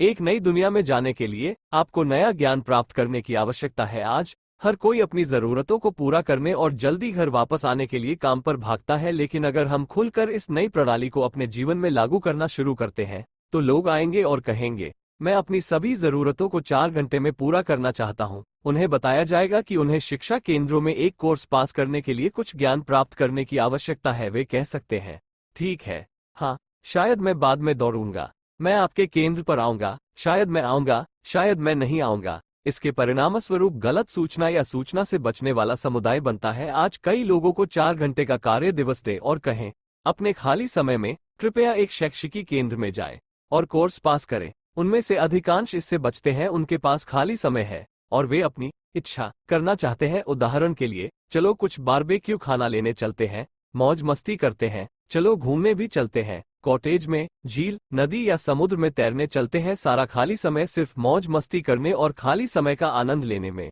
इसलिए मानवता को एक नए ब्रह्मांड, एक नई विश्व व्यवस्था में संक्रमण के एक नए चरण के लिए तैयार करने के लिए, बिना किसी अपवाद के सभी के लिए पुनः शिक्षा से गुजरना आवश्यक है। पुनः शिक्षा की यह प्रक्रिया केवल भुगतान किए गए कार्य घंटों में ही शामिल की जा सकती है। तब एक व्यक्ति पहले से ही इस ज्ञान को प्राप्त करने के लिए प्रेरित होता है, क्योंकि यह भुगतान किए गए श्रम घंटे में शामिल होता है। उसे 4 घंटे के लिए नहीं, बल्कि 5 घंटे के लिए भुगतान किया जाता है, लेकिन वह उद्यम में या उद्यम के शैक्षिकी केंद्र में शिक्षा प्राप्त करने के लिए 1 घंटा बिताता है। यदि उद्यम में ऐसा कोई केंद्र नहीं है, तो उसे शैक्षिकी केंद्र में जाना चाहिए।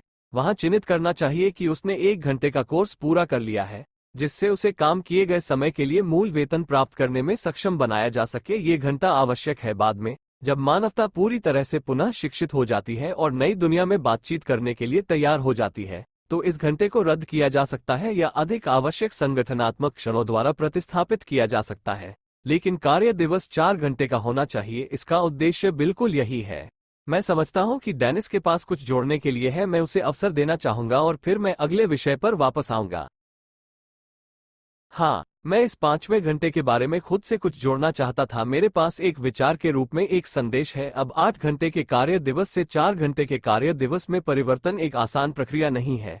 यह मनोवैज्ञानिक रूप से कठिन है, जैसा कि आपने वर्णित किया है, इसलिए प्रोत्साहन दिशाएं होनी चाहिए। यहाँ हमारे पास 8 घंटे का कार्य दिवस है। उदाहरण के लिए, संगठन में स्व समय की गतिविधियों के लिए कुछ स्थान है। बधाईगिरी, जहां आप नक्काशी कर सकते हैं, महिलाएं बुनाई कर सकती हैं, उपयोगी विज्ञान, शैक्षिकी पाठ्यक्रम कर सकती हैं, और आप इस तरह से लोगों को प्रेरित कर सकते हैं। यूएसएसआर में ऐसा अनुभव था, लोग बहुत तेजी से काम करते थे, मानदंडों से आगे निकल जाते थे और अंतरिक्ष धन कमा सकते थे, लेकिन मानदंडों को अक्सर कम करके आंका जाता था ताकि कोई वित्तीय समस्या न हो। मैं पैसे की दौड़ के बारे में बात नहीं कर रहा हूं, बल्कि लोगों को गुणवत्तापूर्ण काम करने के लिए प्रेरित करने के बारे में बात कर रहा हूं। यदि आप गुणात्मक रूप से काम करते हैं, यदि आप अपने कार्य दिवस को छोटा करते हैं, उत्पादों को तेजी से और उच्च गुणवत्ता के साथ बनाते हैं, तो आपके पास कार्यशाला और प्रशिक्षण के लिए आधिकारिक समय होता है।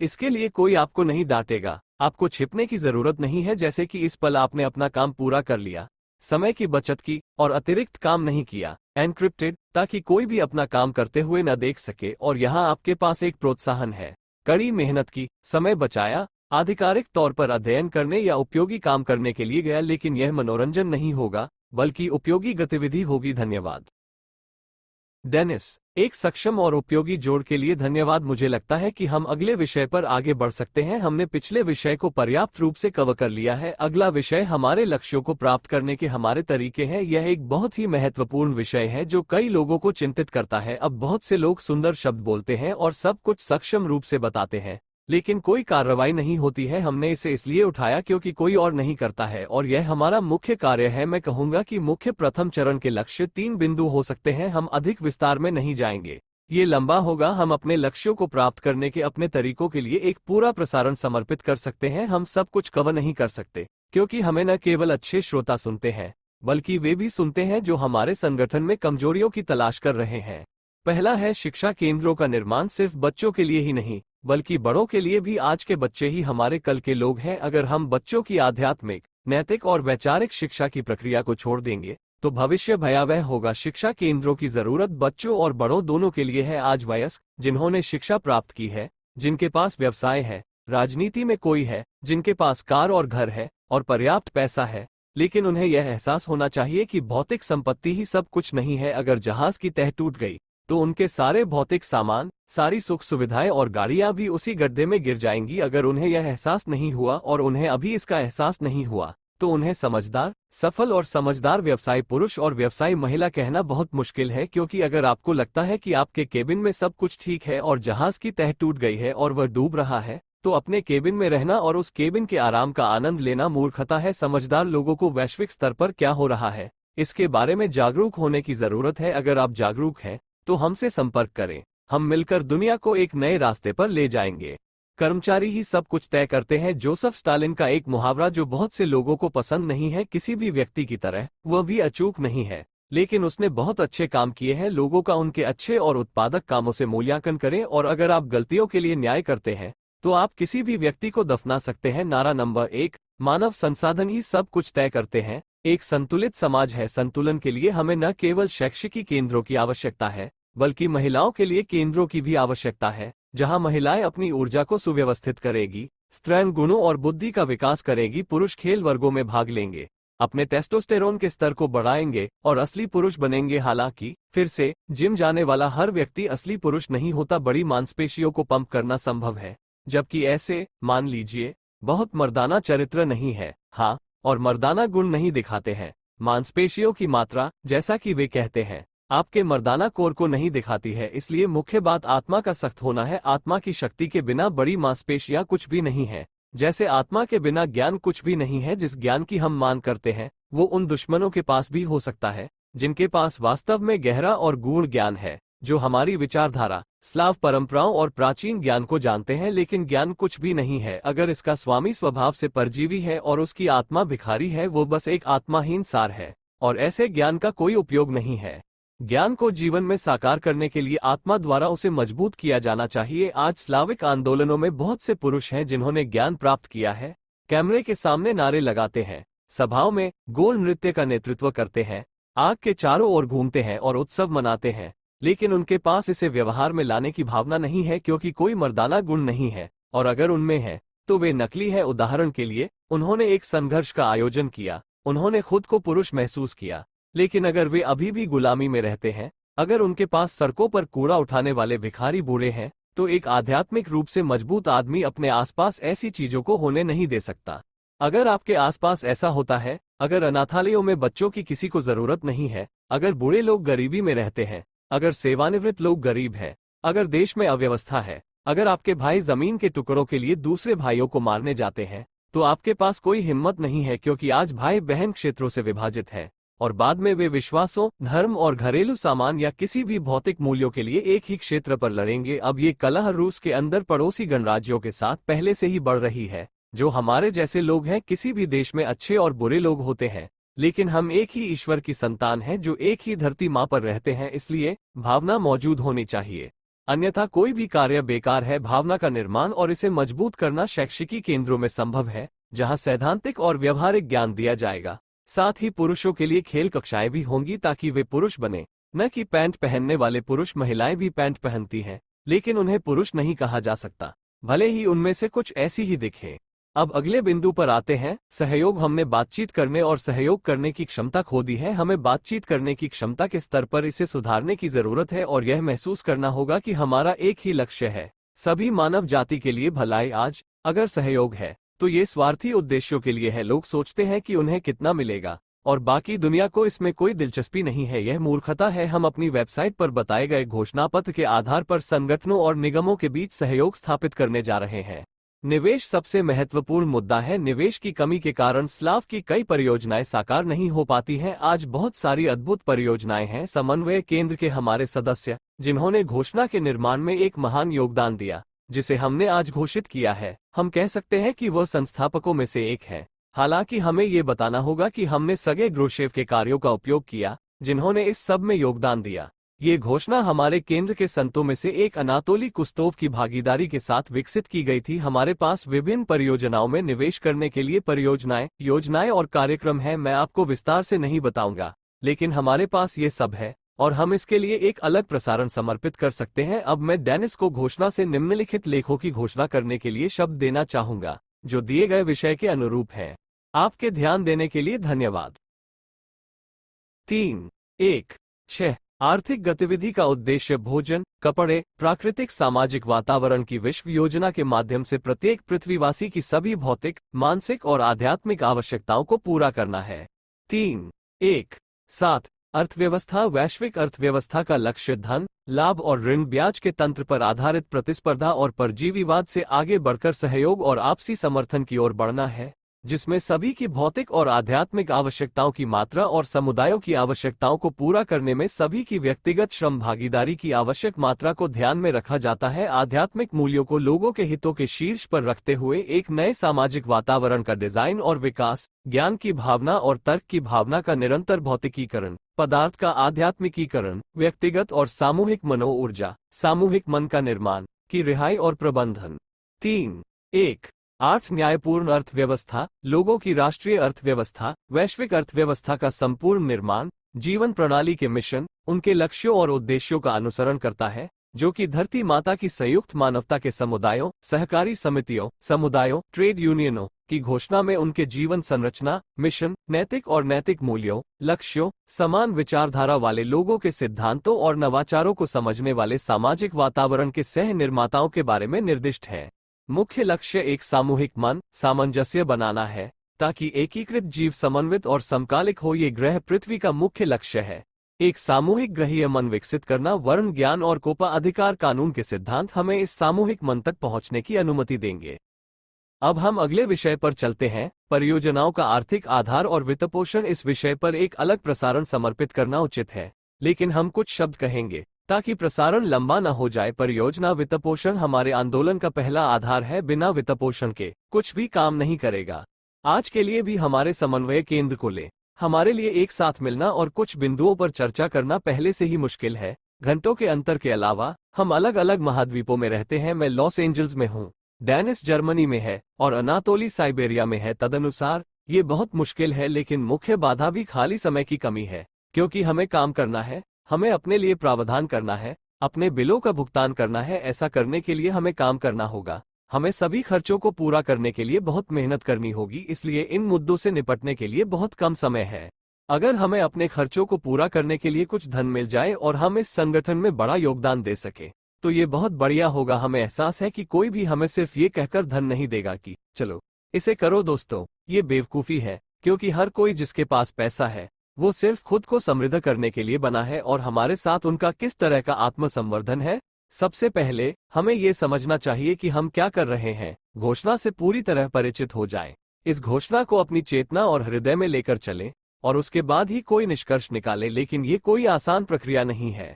फिलहाल हम साइबेरिया में स्थित एक सहकारी संस्था में संगठित हैं और इस सहकारी संस्था के संस्थापक अनातोली कुस्तोव हैं। हम तीनों इस सहकारी संस्था के सदस्य हैं और हम सक्रिय बनना चाहते हैं। उसी तरह मैं संयुक्त राज्य अमेरिका में एक सहकारी संस्था खोलने जा रहा हूं और अंतर्राष्ट्रीय सहयोग शुरू करूंगा। ये स्पष्ट है कि आज तथाकथित प्रतिबंध हैं और रूस के साथ व्यापार और वस्तु विनिमय बहुत जटिल है, लेकिन हमारे पास रूस और बाकी देशों के बीच रास्ते और पुल खोजने की एक परियोजना है जो रूस को प्रतिबंधित करने के लिए प्रतिबंध सूची का समर्थन करते हैं। यह एक और विषय है जिसे मैं इस प्रसारण में विकसित नहीं करना चाहता, लेकिन हम इस पर बात कर सकते हैं। हम प्रतिबंधों से बचते हुए रूसी संघ और उन बाकी देशों के बीच कमोडिटी एक्सचेंज स्थापित कर सकते हैं जिन्होंने रूस के खिलाफ प्रतिबंध लगाए हैं। हमारे पास एक योजना है, कुछ पहलुओं पर अभी भी काम किया जा रहा है, लेकिन हम सहकारी समितियों के बीच सहयोग शुरू करके इस पर पहुंचेंगे। ये पहले से ही सहयोग का एक अंतर्राष्ट्रीय स्तर है, कमोडिटी एक्सचेंज और अन्य पहलुओं के स्तर पर, जिसे हम भविष्य में आवाज दे पाएंगे। अब मैं डेनिस को आदेश देता हूं कि वह घोषणा पत्र का अनुच्छेद 3.1 पढ़ें जो इस विषय से संबंधित है, और फिर हम आगे बढ़ेंगे। धन्यवाद। चलिए आगे बढ़ते हैं। अनुच्छेद 3.1 हम धरती माता की एकजुट मानवता में सहयोग, आपसी सहायता और सभी मानवता और ग्रह पृथ्वी के लाभ के लिए गतिविधि के सभी क्षेत्रों में आपसी समर्थन के आधार पर एक नई न्यायपूर्ण आर्थिक प्रणाली बनाते हैं। इस उद्देश्य के लिए हम पूरे ग्रह पृथ्वी पर सहयोग के एक एकल अंतर्राष्ट्रीय संघ में क्रॉस सदस्यता के आधार पर सहकारी समितियों और ट्रेड यूनियनों का निर्माण करते हैं, जिसका उद्देश्य मानवता को सभी पृथ्वीवासियों के अच्छे अस्तित्व के लिए सभी आवश्यक साधन और संसाधन प्रदान करना है, लोगों के बीच, लोगों और प्रकृति के बीच, और इस प्रकार लोगों और निर्माता के बीच, साथ ही विभिन्न संगठनों, सहकारी समितियों, उत्पादन उद्यमों और औद्योगिक परिसरों, देशों, महाद्वीपों के बीच सद्भाव में सामंजस्यपूर्ण संबंध ही पूरी दुनिया को सभी देशों में समृद्ध होने की अनुमति देते हैं। ये ग्रह पृथ्वी के निर्माण की हमारी छवि है, जो निम्नलिखित अनुच्छेद 3.1.2 में प्रकट होती है। पूरी पृथ्वी की मानवता एक स्वशासित सभ्यता है। प्रत्येक व्यक्ति और प्रत्येक देश की व्यक्तिगत आवश्यकताओं पर विचार के आधार पर एक योजनाबद्ध अर्थव्यवस्था वाली शक्ति। 3.1.6 आर्थिक गतिविधि का लक्ष्य खाद्य उत्पादन, कपड़े, प्राकृतिक सामाजिक वातावरण की विश्वव्यापी योजना के माध्यम से प्रत्येक पृथ्वीवासी की सभी भौतिक, मानसिक और आध्यात्मिक आवश्यकताओं की संतुष्टि है। 3.1.7 राष्ट्रीय अर्थव्यवस्था के लक्ष्य धन, लाभ और न्यायिक हित के तंत्र के आधार पर प्रतिस्पर्धा और परजीवीवाद से प्रत्येक की भौतिक और आध्यात्मिक आवश्यकताओं की मात्रा और प्रत्येक की व्यक्तिगत श्रम भागीदारी की आवश्यक मात्रा को ध्यान में रखने के तंत्र के माध्यम से सहयोग और आपसी समर्थन की ओर बढ़ना, समुदायों की जरूरतों को पूरा करने में एक नए सामाजिक वातावरण का डिजाइन और विकास जो आध्यात्मिक मूल्यों को लोगों के हितों के शीर्ष पर रखता है, ज्ञान की भावना और तर्क की भावना का निरंतर भौतिकीकरण, पदार्थ का आध्यात्मिकीकरण, मानव आत्मा की रिहाई और प्रबंधन, और एक नए सामाजिक वातावरण का विकास। 3.1.8 निष्पक्ष अर्थव्यवस्था, लोगों की राष्ट्रीय अर्थव्यवस्था, वैश्विक अर्थव्यवस्था का संपूर्ण निर्माण, जीवन निर्माण के मिशन, उनके लक्ष्यों और उद्देश्यों पर आधारित है, जो कि धरती माता के संयुक्त मानवता के समुदायों, सहकारी समितियों, समुदायों, ट्रेड यूनियनों की घोषणा में निर्दिष्ट है। उनके जीवन निर्माण के मिशन, नैतिक और नैतिक मूल्यों, लक्ष्यों, समान विचारधारा वाले लोगों के सिद्धांतों और सामाजिक पर्यावरण के रचनाकारों, नवाचारों को स्वीकार करने पर आधारित हैं। धन्यवाद, डेनिस।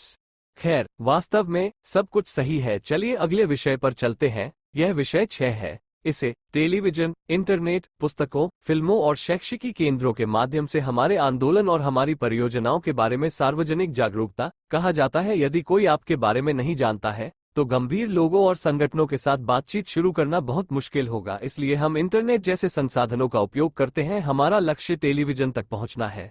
पहले स्थानीय चैनलों तक और फिर विभिन्न देशों में अधिक गंभीर केंद्रीय चैनलों तक हम लाइव प्रसारण की भी कल्पना कर रहे हैं, ताकि अधिक से अधिक लोग हमारे संदेश के बारे में सुन सकें, क्योंकि मूल संदेश को द टाइम्स कहा जाता था, जिसे हमारे संगठन द्वारा प्रस्तुत किया गया था। संदेश ने एक सामान्यीकृत आह्वान दिखाया और अधिक विस्तृत आह्वान पहले से ही कुछ संशोधनों के साथ घोषणा में व्यक्त किया गया है। हम इस विषय पर वृत्तचित्र सूचनात्मक फिल्मों की शूटिंग की भी परिकल्पना करते हैं, जिससे लोगों को इस विषय में और गहराई से जानने का मौका मिलेगा, क्योंकि आज की पीढ़ी, मानव जाति, फिल्मों के प्रति अधिक ग्रहणशील है। हर कोई पढ़ना नहीं चाहता, वेबसाइटों पर जाना नहीं चाहता, कुछ खोजना नहीं चाहता। फिल्म देखना आसान है। हम समझते हैं कि यह लोगों तक अपनी बात पहुंचाने का एक तरीका है और यह काफी प्रभावी तरीका है। इसीलिए इस विषय पर वृत्तचित्रों की शूटिंग की परिकल्पना की गई है, जब घोषणा के साथ परियोजना अधिक सूचनात्मक अर्थ प्राप्त करेगी और सब कुछ विश्वसनीय तरीके से प्रस्तुत किया जाएगा। और इसके लिए हमें ऋषियों की भागीदारी की आवश्यकता होगी, जो वास्तव में हमारे साथ समान विचारधारा वाले हैं और अपने विवेकपूर्ण निष्कर्षों के रूप में सामान्य उद्देश्य में अपना योगदान दे सकते हैं। इन सबके आधार पर हम एक पुस्तक बनाएंगे, जिसे हम सभी मानव जाति के सामने प्रस्तुत कर सकते हैं। उसी नाम से यूनाइटेड ह्यूमैनिटी ऑफ मदर अर्थ के तहत कोन के प्रतीक का उपयोग करते हुए केंद्र में एक बिंदु के साथ एक वृत्त एलेक्सी ओलोव, जिनके लेखन हमारे संगठन के लिए बहुत मूल्यवान है, को भी इस परियोजना में भाग लेने के लिए आमंत्रित किया जाएगा। हमें उम्मीद है कि वो कम से कम सूचनात्मक पूरक और हमारे साझा उद्देश्य के लिए अपने ज्ञान को स्थानांतरित करने के लिए भाग लेंगे। डेनिस, क्या आप कुछ कहना चाहेंगे? हाँ, मैं थोड़ा सा जुड़ूंगा। विटाली ने सही ढंग से बताया कि घोषणा जीवन पुस्तक की पुस्तक बनाने की दिशा में पहला कदम है। सबसे पहले नाम आता है यूनाइटेड ह्यूमैनिटी ऑफ मदर अर्थ, फिर जीवन भवन आता है और फिर घोषणा आती है। इससे पता चलता है कि घोषणा जीवन निर्माण की पुस्तक बनाने की दिशा में पहला कदम है। हमारे पास प्राचीन काल में ऐसी धारणा थी, हमारे पूर्वजों की ऐसी धारणा थी। जीवन निर्माण और यह शब्द सब कुछ कह देता है।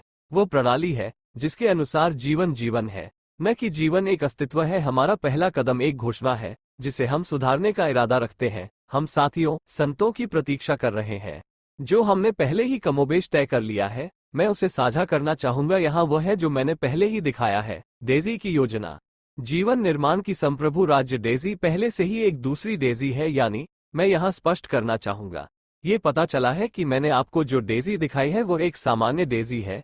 जीवन निर्माण की दिशा और आर्थिक गतिविधि की दिशा है। इसका तात्पर्य यह है कि इस पंखुड़ी में एक और डेजी प्रकट होती है, आर्थिक क्रियाओं की दिशा। हमने पहले ही इस डेजी को संरचित और कल्पना कर लिया है और इसे वेबसाइट पर डाल दिया है। हमारे पास एक निष्पक्ष अर्थव्यवस्था की त्रिमूर्ति पर भी प्रावधान है, जिसमें घोषणा में त्रिमूर्ति की समझ, जीवन संरचना की दिशा, वे आर्थिक रूप से एक दूसरे में कैसे निहित हैं, ये दूसरा भाग है। तीसरा भाग ऊर्जा का प्रावधान है। फिलहाल हमारे पास वित्त का पहला स्थान है, जिसे हम दूसरे प्रकार के विनिमय से दूर ले जाने का इरादा रखते हैं। इसके अलावा हमारे पास एक अनुलग्नक है जो घोषणा के साथ जाता है। ये स्वर्णिम अनुपात के सिद्धांत पर प्रकाश डालता है। हम इस सिद्धांत को सामाजिक स्तरों और वेतन में आय के वितरण के रूप में देखते हैं, लेकिन इसे समझने के लिए आपको इसे पढ़ना होगा। और निष्कर्ष में मैं इस बात पर प्रकाश डालना चाहूंगा कि वर्तमान में क्या प्रदर्शित है। अभी सब कुछ प्रदर्शित नहीं है, ये पहले से ही प्रदर्शित हो सकता है, क्योंकि यह सचमुच अभी हो रहा है, प्रक्रिया में है। जो लोग हमारी सहायता कर रहे हैं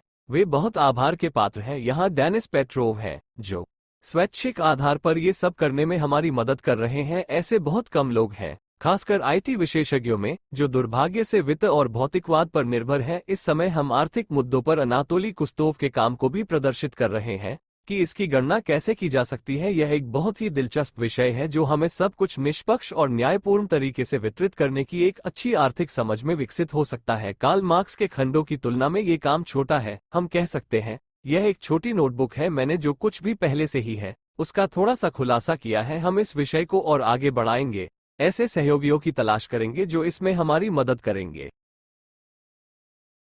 तो चलिए आगे बढ़ते हैं। हमारे पास अगला विषय है जो समान लक्ष्यों वाले पहले से मौजूद संगठनों को एक प्रणाली में एकीकृत करना है। जैसा कि मैंने पहले कहा, हमारा संगठन एक आर्थिक परिवार है, सभी समान संगठनों को एक पूरे में इकट्ठा करने का केंद्र है। हम खुद को एक प्रबंधन केंद्र के रूप में घोषित नहीं करना चाहते हैं, लेकिन हम ये कहना चाहते हैं कि हम उन सभी संगठनों के एकत्रीकरण और कनेक्शन का केंद्र होंगे जो प्रतिस्पर्धा करने के लिए नहीं, बल्कि बातचीत और सहयोग करने के लिए तैयार है। फंडिंग के बारे में, ऐसे धर्मार्थ संस्थान भी हैं जो विभिन्न धर्मार्थ कार्यों के लिए धन जुटाते हैं, लेकिन यह अक्सर मूर्खतापूर्ण कार्यों जैसा दिखता है, जैसे बच्चों की मदद के लिए धन जुटाना और इसी तरह बेघर बच्चे, अनाथालयों में रहने वाले बच्चे, गरीबी से पीड़ित लोग और इसी तरह मैं आपको ये समझने में मदद करने के लिए एक उदाहरण दूंगा कि ये संगठन वास्तव में क्या कर रहे हैं। आइए कल्पना करें कि एक निश्चित कमरा है, एक पानी का नल और एक सिंक है। नल टूटा हुआ है, पानी लगातार बह रहा है, नाली का पाइप जाम हो गया है, पानी सिंक से बहता है और फर्श पर भरने लगता है। परोपकारी लोग इधर उधर भागते हैं, जो फाउंडेशन की मदद करते हैं और दान करते हैं। वे कपड़े से फर्श को पोंछते हैं, पानी को बाल्टी में निचोड़ते हैं और कमरे से बाहर ले जाते हैं। बार बार वही क्रियाएं दोहराते हुए लोग पहले से ही इकट्ठा हो चुके हैं। वे गर्व से घूमते हैं और कहते हैं कि वे क्या अच्छे काम कर रहे हैं। वे सफाई करते हैं, वे सब मिलकर फर्श को सुखा देते हैं, लेकिन पानी भरता रहता है और फिर से फर्श को सुखाने के लिए मानव श्रम लगाना पड़ता है। नल को ठीक करने के लिए पानी को अस्थायी रूप से बंद करना, पानी को निकालने के लिए बंद पाइपों को साफ करना और जरूरत पड़ने पर पहले से ही इसे चालू करना प्राथमिक है। फिर फर्श पर पानी पोंछने का कोई मतलब नहीं होगा, क्योंकि यह वहां बहेगा ही नहीं। अगर आज का समाज इस तरह से रहता है कि हमारे घरों और बोर्डिंग स्कूलों में बेघर बच्चे हैं, कुछ देशों में गरीबी है, खासकर अफ्रीकी देशों में, यूक्रेन में जहां स्थिति बहुत कठिन है, और कई अन्य देशों में जहां बहुत से गरीब और बेसहारा लोग हैं, पेंशनभोगी सेवानिवृत्त लोग गरीबी में हैं, किसी को उनकी जरूरत नहीं है। ये दर्शाता है कि व्यवस्था काम नहीं करती है। सुधारात्मक कॉलोनियां हैं जिन्हें हम जेल कहते हैं, तथाकथित जेलें जहां लोगों को भेजा जाता है। लोगों को फिर से शिक्षित किया जाना चाहिए, लेकिन वही लोग वहां वापस आ जाते हैं क्योंकि कोई उन्हें फिर से शिक्षित नहीं करता। वे और भी बड़े अपराधी बन जाते हैं और समाज के साथ बातचीत करने के लिए पूरी तरह से तैयार नहीं होते और अपराध में वापस लौट जाते हैं। यह एक ही पानी के नल की तरह है, सब कुछ वैसा ही हो जाता है जैसा पहले था। सिस्टम काम नहीं करता, हमें सिस्टम को ठीक करने की जरूरत है, न कि इसे साफ करने के लिए इधर उधर भागने की। हम धर्मार्थ संगठनों, फाउंडेशनों, सामाजिक संगठनों से आह्वान करना चाहते हैं कि वे हमारे साथ एकजुट हों ताकि फंड को दूसरी दिशा में निर्देशित किया जा सके।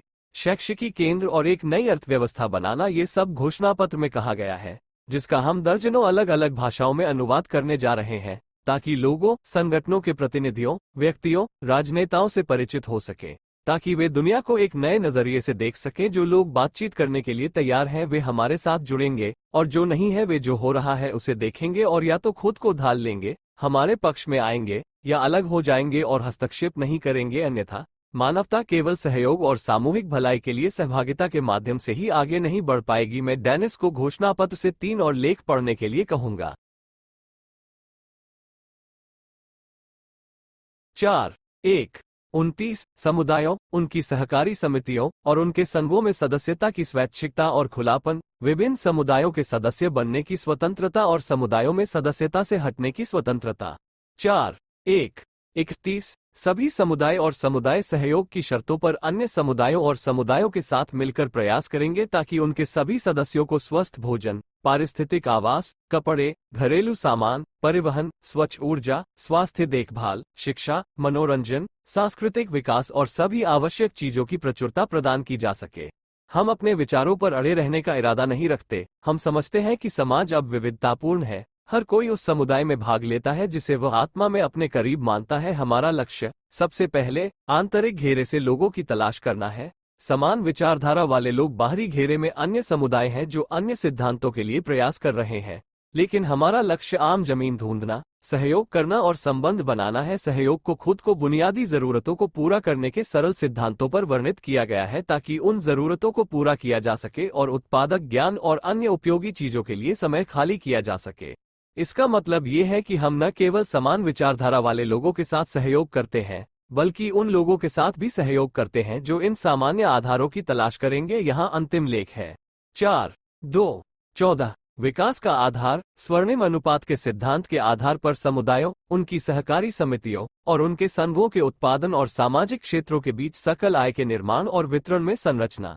यह वही बिंदु है जो घोषणा में है, और स्वर्णिम अनुपात पर अनुलग्नक संख्या एक पहले से ही वेबसाइट पर पोस्ट किया गया है। हमें इस स्वर्णिम अनुपात पर थोड़ा गौर करने की जरूरत है और यह कैसे सामाजिक और उत्पादक आय वितरित करने के लिए उपयोग किया जाता है, और आमतौर पर समुदायों के भीतर संसाधनों का वितरण कैसे किया जाता है। यहाँ समुदाय के भीतर वितरण पर जोर दिया गया है, और हम अभी तक शक्ति स्तर तक नहीं पहुंच पाए हैं। यहीं पर बात समाप्त होती है। धन्यवाद डेनिस।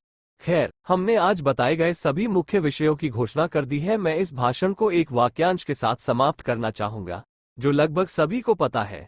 हमने मछली की तरह पानी के नीचे तैरना सीखा है, पक्षियों की तरह आकाश में उड़ना सीखा है, अभी भी इंसानों की तरह धरती पर रहना सीखना बाकी है।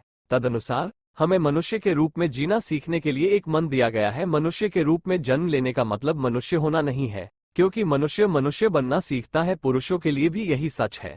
पुरुष के रूप में जन्म लेने का मतलब पुरुष होना नहीं है, बल्कि पुरुष होना पुरुष बनना सीखना है, और इसके लिए एक विशेष प्रयास की आवश्यकता होती है। मैं महिलाओं के बारे में भी यही कह सकता हूँ, क्योंकि मर्दाना और स्त्रैण गुणों के साथ साथ मानवीय गुणों का प्रकटीकरण भी आवश्यक है। यह एक निश्चित आंतरिक श्रम है। एक निश्चित लिंग के व्यक्ति का जन्म केवल एक दिया गया वैक्टर है, जिसके साथ उसे आगे बढ़ना चाहिए।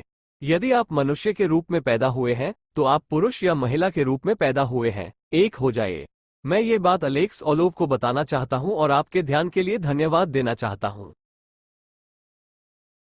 दोस्तों, अपने विषय को उजागर करने के लिए धन्यवाद। बेशक हम इनमें से प्रत्येक विषय पर एक और प्रसारण कर सकते हैं, क्योंकि लक्ष्य आमतौर पर अच्छे होते हैं, लेकिन कभी कभी मैं उन प्रतिस्थापनों पर एक तरह का निर्धारण देखता हूं जो हमारे दिमाग में सावधानी से लगाए गए हैं। उदाहरण के लिए, मुझे एक समय में एहसास हुआ कि पैसा कमाने की इच्छा कहीं नहीं पहुंचने की इच्छा है। सभ्य वेतन और पेंशन पाने की इच्छा भी कहीं नहीं पहुंचने की एक गतिविधि है। हम निश्चित रूप से अपने समुदाय में घोषणा कर सकते हैं, आइए सभी श्रमिकों को 100,000 वेतन दें। ये बहुत अच्छा है।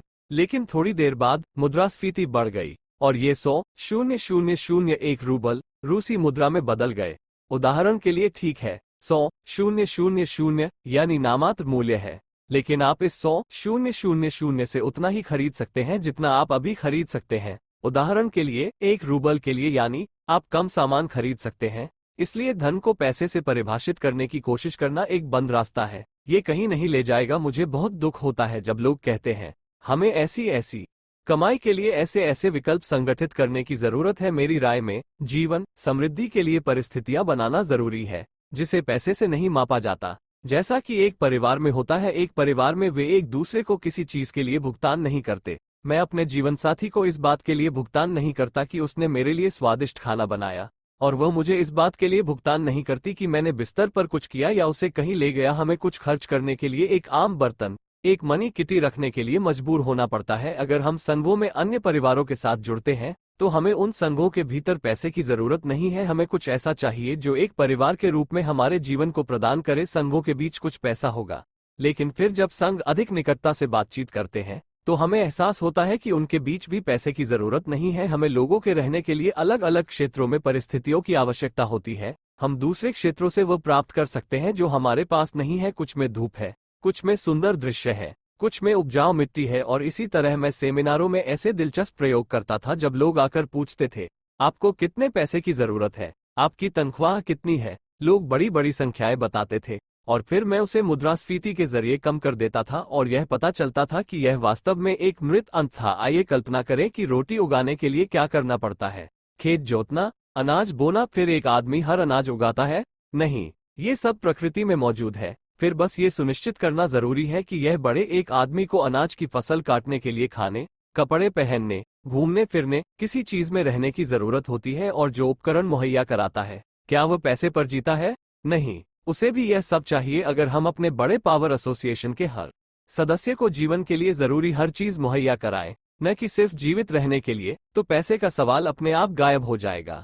अगर आपके पास मुफ्त परिवहन है, अगर अच्छे आवास बने हैं, अगर कोई ऐसा विभाग है जो इसकी स्थिति पर नजर रखता है, अगर बेचने के लिए कोई बाजार नहीं है, लेकिन ऐसे स्थान हैं जहां आप जो कुछ भी उत्पादित करते हैं उसे ले जा सकते हैं, तो आप ये सब मुफ्त में प्राप्त कर सकते हैं। फिर एक विरोधाभास है। यदि आप अपने परिवार, अपने समाज के लिए कुछ उपयोगी करने के लिए इधर उधर जा सकते हैं, अगर आपके पास सामान्य आवास है और कोई मुद्रा संचलन नहीं है, तो भले ही आप और अधिक चाहते हो, आप इसे कहाँ रखेंगे? ये सड़ जाएगा और खराब हो जाएगा। हाँ, आप अपार्टमेंट को सामान से भर देंगे, और फिर क्या?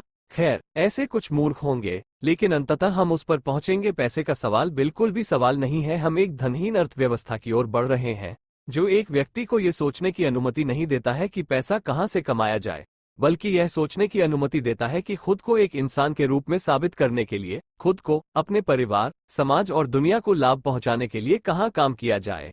फर्क महसूस करें। अगर आप किसी तरह से पैसा कमाते हैं, तो फिर भी यह सवाल रहेगा कि किसके पास कम है और किसके पास ज्यादा। या मैं देखता हूं कि किसी के पास अच्छी चीज है, और मैं कहता हूं कि मुझे भी एक चाहिए, कृपया मुझे एक बना दें और कारीगर ऐसा करते हैं। इस तरह हम लैंडफिल नहीं भरते, हम पृथ्वी के अतिरिक्त संसाधनों को बर्बाद नहीं करते, हम जरूरत से ज्यादा निकालने की कोशिश नहीं करते सिवाय इसके कि एक छोटा सा भंडार होना चाहिए।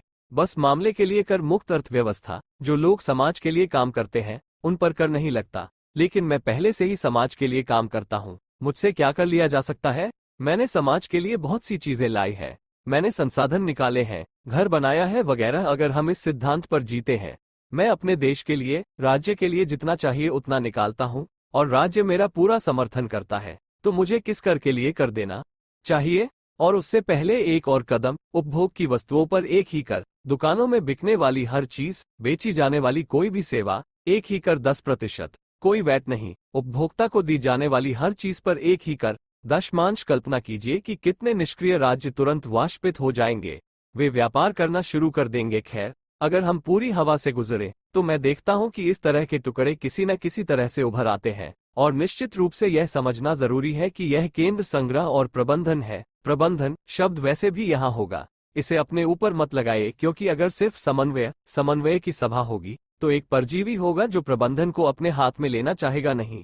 ऐसा करने का ये तरीका नहीं है। अगर हम लोगों और लोगों की शक्ति के प्रतिनिधि हैं, हम जांच करना चाहते हैं, तो ये प्रबंधन होगा। हाँ, नए लोग आएंगे जो किसी चीज में हमसे बेहतर है, और हम उन्हें प्रबंधन और शक्ति दोनों सौंप देंगे। हम वो करने के लिए अलग हट जाएंगे जो हमारे लिए अधिक विशिष्ट है। लेकिन पहले चरण में किसी न किसी तरह इस समन्वय सभा केंद्र का प्रबंधन किया जाना चाहिए, क्योंकि परजीवी सत्ता पर काबिज रहते हैं और वे खुशी खुशी आपके अच्छे दिलों से सत्ता ले लेंगे, इसे झुककर स्वीकार करेंगे और आपके लिए सुनहरे स्मारक बनाएंगे।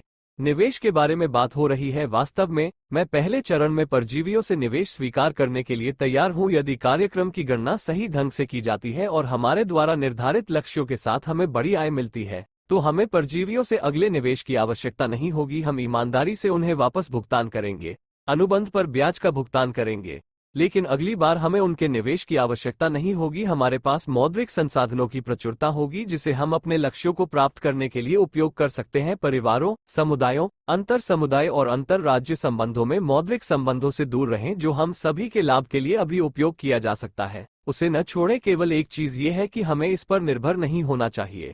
परियोजना के लिए मेरी यही इच्छाएं हैं। दूसरी इच्छा है कि बदलाव के क्रम पर विचार किया जाए। अगर आप चाहें तो येकातेरिनबर्ग में हो रहे सेमिनार में शामिल हो सकते हैं और अगस्त में इरकुत्स्क में होने की उम्मीद है। सेमिनार 2 दिवसीय कार्यक्रम है जहां इन सभी मुद्दों पर चरणबद्ध तरीके से चर्चा की जाएगी। अगर हम सिर्फ ये घोषित कर दें कि हम क्या करना चाहते हैं, तो वह विचारधारा, विश्वदृष्टि, विश्व समझ है, लेकिन अगर आधुनिक जीवन और लोगों की धारणा से नए समाज की ओर कदम दर कदम कोई बदलाव नहीं होता है, तो हम वह हासिल नहीं कर पाएंगे जिसकी हमें जरूरत है। हमें पहले, दूसरे, तीसरे चरण की जरूरत है। अपने अपने स्थान पर जिम्मेदार लोगों की जरूरत है। हर चरण में लक्ष्यों की समझ होनी चाहिए, पूरी व्यावसायिक योजना मौजूद होनी चाहिए और लक्ष्य हासिल किए जा सकने वाले होने चाहिए। इस मामले में सब कुछ बढ़िया होगा।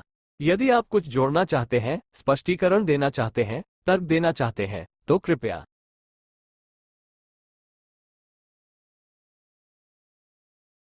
धन्यवाद एलेक्सी, मैं पहल करूंगा। सब कुछ सुना गया है, मैं पूरी तरह से सहमत हूं। मैं आपके द्वारा कहे गए हर शब्द के नीचे हस्ताक्षर कर सकता हूं। जाहिर है, हमने अपनी रिपोर्ट में कुछ बिंदुओं को छोड़ दिया या उन्हें पर्याप्त रूप से प्रकट नहीं किया। उदाहरण के लिए, जब मैंने बातचीत और अनातोली कुस्तोव और उनकी परियोजना के बारे में बात की, तो परजीवियों ने जुड़ने की कोशिश की, इसलिए नहीं कि वह उनसे बातचीत नहीं करना चाहते थे, बल्कि इसलिए कि उन्होंने शुरू में देखा कि उनका लक्ष्य संसाधनों को धोखा देना या खुद को हस्तांतरित करना था। ऐसे मामलों में हम कहते हैं कि नहीं, हम पूरी तरह से निष्पक्ष लोगों या परजीवी संगठनों से वित्त के प्रवाह के खिलाफ नहीं हैं जो केवल लाभ का पीछा करते हैं। हम पारस्परिक रूप से लाभकारी संबंध स्थापित कर सकते हैं, उन्हें उनका हित मिलेगा और हमें प्राप्त धन सही दिशा में प्रसारित किया जाएगा।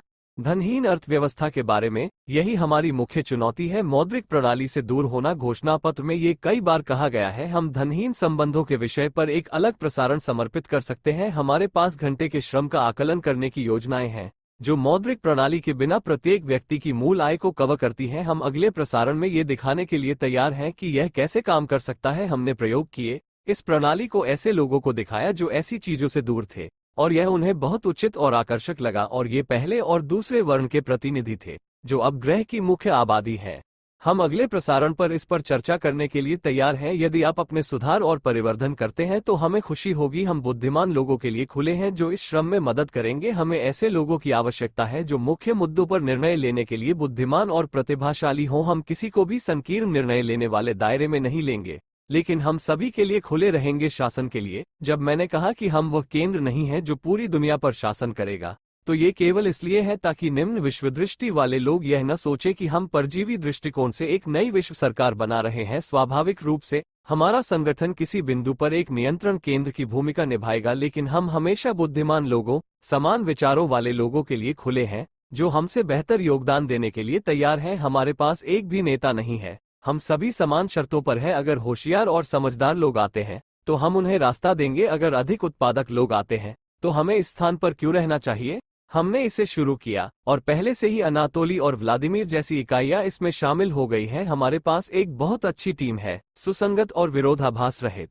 लेकिन जब समझदार और अधिक सक्षम लोग आएंगे और हम देखेंगे कि वे वास्तव में विवेक और भलाई के अनुसार रहते हैं, तो हम खुशी खुशी उन्हें प्रबंधन सौंप देंगे। सरकार की बागडोर से छुटकारा पाने के लिए नहीं, बल्कि अधिक दक्षता के लिए। यहाँ अहंकार को जौ के दाने तक कम करना होगा, क्योंकि अगर अहंकार है तो यह व्यक्ति और समाज दोनों के लिए पहले से ही एक बड़ी समस्या है। जैसा कि आपने कहा, समझदार और अधिक कुशल लोगों को बागडोर सौंपना सही काम है। जब तक यह नहीं हो जाता, हम वैसे ही काम कर रहे हैं और अपना सर्वश्रेष्ठ करने की कोशिश कर रहे हैं।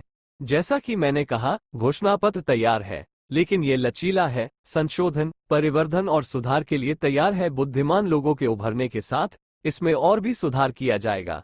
इसे अन्य भाषाओं में अनुवादित किया जाएगा ताकि इसे न केवल रूसी भाषी आबादी तक बल्कि पूरी दुनिया तक पहुंचाया जा सके। बस इतना ही एलेक्सी, आपके योगदान के लिए धन्यवाद, जो काफी उचित था। इस समय मैं ऐसे कई लोगों से मिलता हूं जो व्यापारिक समुदाय के प्रतिनिधि हैं। वे एक दूसरे को नहीं जानते, लेकिन वे अपने सकल को जानते हैं। इन सकल में करोड़पति, मध्यम और बड़े व्यवसाय हैं। उन्हें ये विचार और विचार फेंके जाते हैं और बहुत से लोग इसे समझते हैं, शायद पूरी तरह से नहीं, लेकिन 50% निश्चित रूप से उन्हें एहसास होता है कि प्रतिस्पर्धा में रहना अधिक कठिन होता जा रहा है, क्योंकि बाजार अति संतृप्त है, कराधान और प्रतिस्पर्धा कठिन होती जा रही है। और कई लोग 90 के दशक को याद करते हैं। ये कितना अच्छा था। अब कई व्यवसायों को अनुकूलित किया जा रहा है, विशेष रूप से राज्य स्तर पर, जहां कुलीन वर्ग अपने लिए सब कुछ उठा रहे हैं और फिर अंतर्राष्ट्रीय निगम उनका अधिग्रहण कर लेते हैं। और कई लोगों को इस पर संदेह होने लगा है। हम वर्षों से इस बारे में बात कर रहे हैं और वास्तव में हम सच कह रहे हैं। निगम बड़े होते जा रहे हैं और छोटे व्यवसायों को निचोड़ रहे हैं। इसीलिए सवाल ये है कि कैसे जिएं? यदि आप किसी निगम में एक बड़े अरबपति के रूप में आते हैं तो अधिक से अधिक आप कुछ समय के लिए इस सब के भागीदार बन जाएंगे। फिर आपको वहां से बाहर निकाल दिया जाएगा।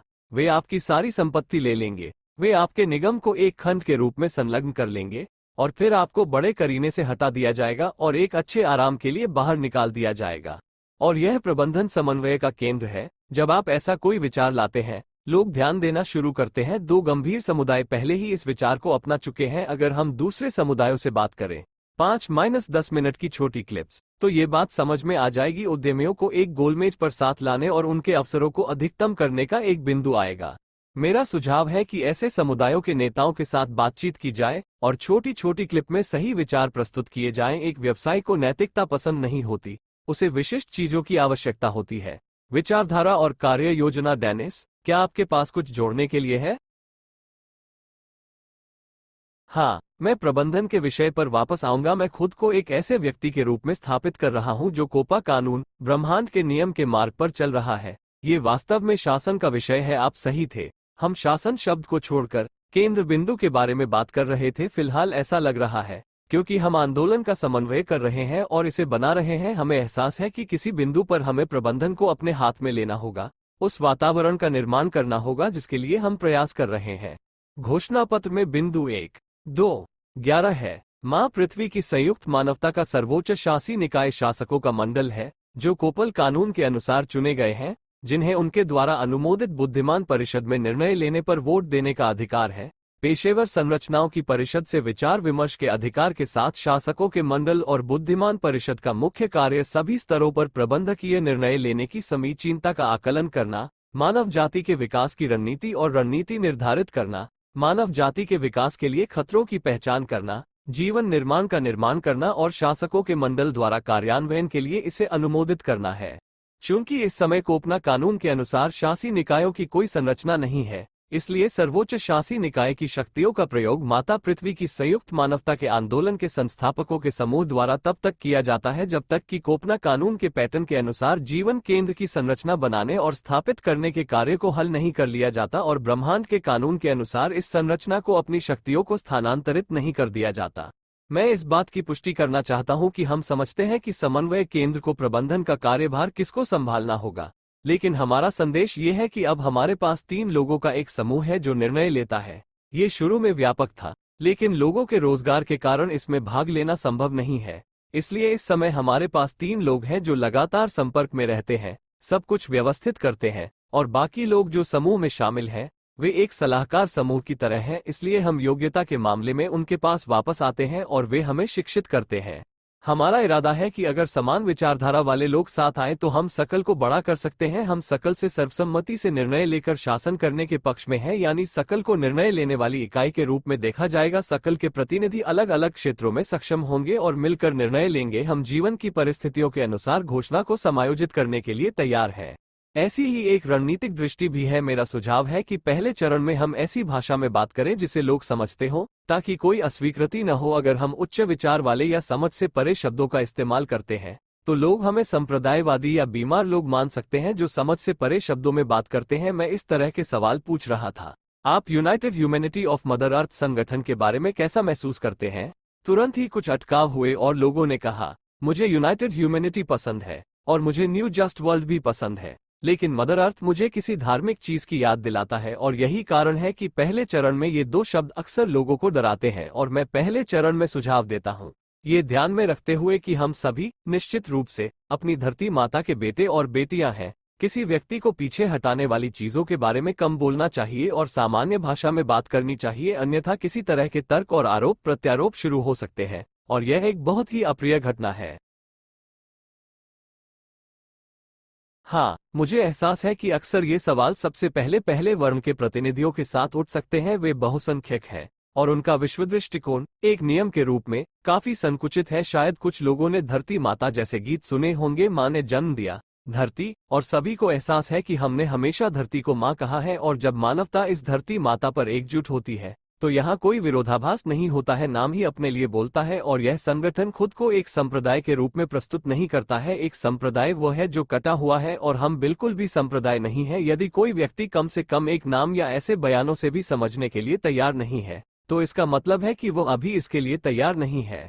संगठनात्मक केंद्र बनाए जाएंगे जिससे पुनर्विचार करना संभव होगा किसी भी मामले में। मैं आपसे सहमत हूं कि छोटी छोटी क्लिप की जरूरत है। जो व्यक्ति हमारा YouTube चैनल चलाता है और हमारे वीडियो संपादित करता है वो छोटी छोटी क्लिप बनाता है जिससे हमें इंटरनेट स्पेस में ऐसे छोटे छोटे वाक्यांश मिल सके जो हमें आकर्षित करें, ताकि अगर हम रुचि रखते हैं तो हम पूरा साक्षात्कार देख सके। कोई भी जानकारी जो सभी तक पहुंचती है, चाहे वो एक छोटा सा क्षण हो जिसने किसी व्यक्ति को आकर्षित किया हो और बाद में वो इसी तरह की अन्य सूचनाओं की वर्षा के साथ इस बीज को सींचना शुरू कर देता है, ये बहुत महत्वपूर्ण है। छोटे वीडियो जो स्पष्ट और सटीक व्याख्या देते हैं, इसलिए इसे ध्यान में रखा जाता है और हम भविष्य में इसी विषय पर लॉन्च करने का प्रयास करेंगे। जैसे कि मान लीजिए 1 घंटे या उससे अधिक समय के लिए एक समान साक्षात्कार और छोटे वीडियो लॉन्च करें जो हमारे लक्ष्यों, तरीकों और इन लक्ष्यों को प्राप्त करने के चरणों को स्पष्ट रूप से समझाएं। इससे ऑनलाइन स्पेस में लोगों को इसे सुनने का मौका मिलेगा। इस मामले में ऐसा है, हम हमेशा तैयार रहते हैं कि हमले होंगे, गलतफहमियां होंगी, और यह सभी संगठनों के लिए काफी स्वाभाविक और सामान्य प्रक्रिया है, चाहे वे सौम्य हो या इतने सौम्य न हो। जो लोग कुछ करने के लिए तैयार नहीं है वे बड़े जोश के साथ निंदा करने के लिए तैयार हैं। ये सामान्य है, एक स्वाभाविक प्रक्रिया है। मैंने हमेशा अपने प्रसारणों में और पर्दे के पीछे अपने विचार व्यक्त किए हैं, किसी की प्रशंसा करने, किसी पर हमला करने या किसी की आलोचना करने के दृष्टिकोण से नहीं। मैं अपने विचार साझा करता हूं जिन्हें मैं लोगों में देखता हूं जो मेरे कुछ चैनलों के माध्यम से आते हैं। अभ्यास से पता चलता है कि अगर हम ऐसे विचारों को एक साथ रखते हैं तो चीजें तेजी से आगे बढ़ती हैं। अगर हम खुद को एक चीज में बांध लेते हैं तो हम धीमे हो जाते हैं। आपने अपने उत्तर में एक ही शब्द को 2 बार दोहराया, अगर ये तैयार नहीं है। यह वही है जिसके बारे में हम बात कर रहे हैं। जब हम आधुनिक लोगों के लिए एक गंभीर परियोजना तैयार करते हैं तो परियोजना के नाम में कुछ भी अरुचिकर नहीं होना चाहिए। यह एक मनोवैज्ञानिक तथ्य है।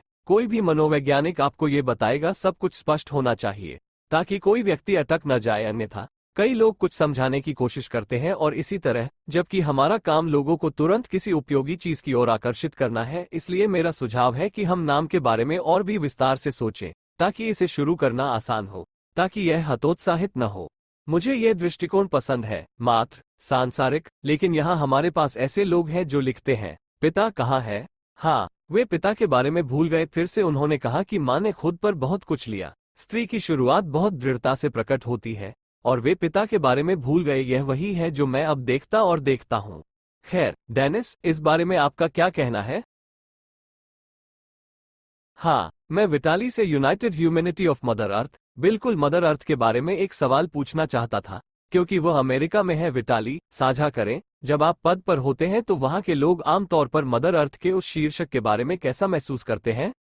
मैंने एक सर्वेक्षण किया और मैंने यूएसए में अंग्रेजी भाषा में विभिन्न राष्ट्रीयताओं के विभिन्न प्रतिनिधियों को संदेश नामक हमारी क्लिप दिखाई। क्लिप का विभिन्न भाषाओं में अनुवाद किया गया है, अरबी और इसी तरह यहाँ लगभग सभी राष्ट्रीयताओं के प्रतिनिधि हैं, जिसने मुझे इस तरह का सर्वेक्षण करने की अनुमति दी। मैंने यूएसए के क्षेत्र में रहने वाले विभिन्न राष्ट्रीयताओं, विभिन्न महाद्वीपों के प्रतिनिधियों को संदेश नामक पहला संदेश दिखाया। उनके पास कोई पूर्वाग्रह नहीं है, वे मुझे नहीं जानते हैं। कभी कभी वे बस यादृच्छिक लोग होते हैं, उन्हें मेरी चापलूसी करने और मुझे ये बताने में कोई दिलचस्पी नहीं है कि मैं कुछ अच्छा कर रहा हूँ। वे देखते हैं और वही कहते हैं जो उनके साथ प्रतिध्वनित होता है। लोग बिल्कुल रोमांचित हैं, यहाँ तक कि कुछ ऐसे भी हैं जिन्होंने अपनी आंखों में आंसू भरकर कहा है, हम आपकी सफलता के लिए प्रार्थना करेंगे। दुनिया को अभी इस परियोजना की जरूरत है, यही अमेरिकी नागरिक कह रहे हैं। विभिन्न संस्कृतियों और जातीयताओं से, दुनिया के विभिन्न हिस्सों से, अलग अलग पृष्ठभूमि के साथ मैंने ये सर्वेक्षण किया है। भले ही यह कुछ 100 लोगों का हो, लेकिन यह एक गंभीर संकेतक है। इसलिए मैं एक बार में ही साफ साफ कह देता हूँ, नाम बदलने लायक नहीं है। मैं इसे नहीं छोड़ूंगा अगर समन्वय केंद्र तय करता है कि इसे बदलना जरूरी है, या कहता है कि अगर मैं नहीं बदलता हूं तो मुझे समन्वय केंद्र का घेरा छोड़ देना चाहिए, तो मैं जाने को तैयार हूं। लेकिन नाम की परीक्षा हो चुकी है। ये लोगों के दिलों में कैसे गूंजता है? यदि रूसी संघ के क्षेत्र में बीमार दिमाग वाले या आध्यात्मिक रूप से बीमार अवस्था वाले लोग हैं, जो प्राथमिक शब्दों को समझने के लिए तैयार नहीं है, जिसमें कोई विरोधाभास नहीं है, तो उनके पास हमारे साथ कोई रास्ता नहीं है। मैं सभी को, विशेष रूप से परजीवियों को, एकजुट नहीं करना चाहता। वे किस लिए है? यदि कोई व्यक्ति माँ पृथ्वी और मानवता का एकीकरण कहने पर प्राथमिक चीजों को समझने में असमर्थ है और यह सवाल उठाता है, तो वह पिता की तलाश शुरू कर देता है। इस व्यक्ति को सबसे पहले मानसिक अस्पताल जाना चाहिए और वहां एक पुनर्वास कार्यक्रम से गुजरना चाहिए। यदि प्राथमिक चीजें सवाल उठाती हैं, तो व्यक्ति आध्यात्मिक रूप से अस्वस्थ है। ऐसे लोग पहले ही हमारे संगठन में घुसपैठ करने की कोशिश कर चुके हैं। हमने चैनल पर चैट रूम को हटा दिया ताकि लोग न लिखें, क्योंकि उन्होंने ऐसी चीजें लिखी कि मैं विवादों पर समय बर्बाद नहीं करना चाहता। हमने आध्यात्मिक रूप से अस्वस्थ लोगों के कारण चैट रूम को हटा दिया। हमें उन्हें एक साथ लाने की जरूरत नहीं है। हम उन लोगों के लिए डिजाइन किए गए हैं जो तैयार हैं, जिनके लिए ये प्रतिध्वनित होता है, या जो इरादा रखते हैं जो तैयार नहीं है। हमें उनकी क्या जरूरत है? वे केवल मतभेद और विभाजन ही लाएंगे। एक दृष्टांत है, और शायद हर कोई इसे जानता है, जहां एक बूढ़ा आदमी और उसका पोता गधे पर सवार थे। बूढ़ा आदमी गधे पर बैठा था और उसका पोता उसके बगल में चल रहा था। लोगों ने कहा, यह क्या है? बूढ़ा दादा गधे पर चढ़ गया और बच्चा चल रहा है। वो लंबी सैर के लिए छोटा है, उसे स्थान बदल लेना चाहिए था। बूढ़े ने अपना स्थान बदला, गधे के बगल में खड़ा हो गया और अपने पोते को गधे पर बैठा दिया। वे आगे गए और लोगों ने कहा, देखो, बूढ़ा आदमी मुश्किल से चल फिर सकता है, वो मुश्किल से चल पाता है, लेकिन छोटा बच्चा स्वस्थ दिखता है, उसमें काफी ताकत है। बूढ़े ने बच्चे के साथ गधे पर बैठने का फैसला किया और वे सवारी कर गए। लोग कहते हैं, क्या बात है, उन्हें गधे पर तरस नहीं आता, यह मुश्किल से उन दोनों को ले जा सकता है। बेचारा गधा, उनमें से 2 चढ़ गए हैं। दादाजी का दिमाग खराब हो गया। लाखों लोग, लाखों राय, और हर कोई कुछ अलग देखेगा और चाहेगा कि आप कुछ बदले। अगर मैं हर किसी की दृष्टि को फिट करने के लिए शीर्षक को बदलना शुरू कर दूं, अगर मैं बदलना शुरू कर दूं, तो मेरा सिर इतना घूमने लगेगा कि मैं खुद पागल हो जाऊंगा। एक संदेश है जो मुझे कुछ ध्यान के दौरान ऊपर से मिला है, इसे आप जैसे चाहें वैसे लें। हालांकि हमारे अलग अलग गुरु हैं, मैं वहां ईश्वर के संपर्क में हूं और इसी तरह मैं ऐसा नहीं कहने जा रहा हूं। मैं उस स्थिति में था, मुझे एक झंडे की छवि मिली, जिसे मैंने फिर इंटरनेट पर देखना शुरू किया कि इसका क्या मतलब है और उस रंग का क्या मतलब है। मुझे इसके बारे में पता भी नहीं था। इस तरह से ये सब शुरू हुआ। इसलिए अगर मुझे दिव्य दुनिया के साथ बातचीत के सूक्ष्म विमान पर कुछ संदेश मिले, तो मैं उन्हें संशोधित नहीं करूंगा और उन्हें उन लोगों के दिमाग में समायोजित नहीं करूंगा जिन्हें मैं कभी खुश नहीं कर पाऊंगा। मुझे ऐसे लोगों की जरूरत नहीं है जो मेरे साथ नहीं है। हम सभी को इकट्ठा नहीं करते हैं, लेकिन जो तैयार है उन्हें इकट्ठा करते हैं। संगठन उन लोगों के लिए बनाया गया है जो तैयार है सभी को घसीटकर हमारे समाज को मूर्खों के समूह में बदलना, जो केवल आपस में लड़ेंगे और बहस करेंगे। देखिए, आज की प्राचीन स्लाव वर्णमाला को ही ले। ये कई स्लाव समुदायों के विवाद और कलह का विषय बन गई है। कोई इसे इस तरह देखता है, कोई इसे इस तरह समझाता है, कोई इसे अलग तरह से समझाता है। और क्या लोग तैयार नहीं है, इसलिए मैं उन लोगों के साथ तालमेल नहीं बिठाऊंगा जो तैयार नहीं है। मुझे उम्मीद है कि डेनिस इस संबंध में मेरा समर्थन करेंगे और अनातोली क्रमशः समान विचारधारा वाले हैं, क्योंकि जैसा कि वे कहते हैं, हम कई मुद्दों पर सामंजस्य में हैं। हालांकि कहीं कहीं असहमति हो सकती है, लेकिन हम बहुत जल्दी एक आम राय और समाधान पा लेते हैं। तो किसी भी मामले में कोई फर्क नहीं पड़ता कि कौन मुझे क्या कहता है। बिंदु 1 देखें, बूढ़े आदमी और बच्चे की कहानी में समाप्त हो गया। हाँ, मैं निश्चित रूप से ये कहकर इसमें कुछ जोड़ना चाहता हूँ कि मैं विटाली का 100% समर्थन करता हूँ। वो और मैं वास्तव में 100% एक जैसे विचार रखते हैं। खैर, इस संबंध में मैं इस विचार में कुछ जोड़ना चाहूंगा कि नाम में माँ शामिल है। हाँ, स्त्रीलिंग की शुरुआत। कुछ लोग इसे इस दृष्टिकोण से देख सकते हैं, आप फिर से महिलाओं की ओर आकर्षित हो रहे हैं, है ना? खैर, हम इसे अलग तरीके से पेश करने जा रहे हैं। स्थिति यह थी कि धरती माँ ऐसे पुरुषों की प्रतीक्षा कर रही है जो इस धरती माँ पर व्यवस्था बहाल करेंगे। हाँ, इसका मतलब है कि हम पुरुषों को हमारी धरती माँ पर व्यवस्था लाने के लिए बुला रहे हैं, बस इतना ही। और जब पुरुष पुरुष बनेंगे तो ये होगा। तो ये संदेश बिल्कुल इसी दिशा में है। तदनुसार हमारे विश्व दृष्टिकोण में, हमारी विरासत में, हाँ, धरती हमेशा से माँ रही है और सूर्य प्रकाश उसे गर्म करने के लिए, उसे गर्मी देने के लिए, और उसने ये फल दिए। प्रकृति जिसे हम देखते हैं, जो अभी तक पूरी तरह से नष्ट नहीं हुई है, और यह कि इसे फिर से जीवित करने की अभी भी संभावना है, इसके लिए हमें पुरुषों की जरूरत है, असली पुरुषों की। मैं आगे भी जारी रखना चाहता था। डेनिस अक्सर मेरे विचारों और शब्दों से सीधे बात करता है, जो मुझे उसके बहुत करीब लाता है। मैं कुछ कहना चाहता हूँ, वो पहले से ही कह रहा है। यह वही है जो हम व्यवस्थित रूप से करते हैं। यही कारण है कि हम एक दूसरे को आध्यात्मिक भाई कहते हैं। हाँ, वास्तव में यहाँ एक व्यक्ति है जिसने एक प्रश्न पूछा, पिता कहाँ है और तुम कौन हो? क्या तुम एक पुरुष हो?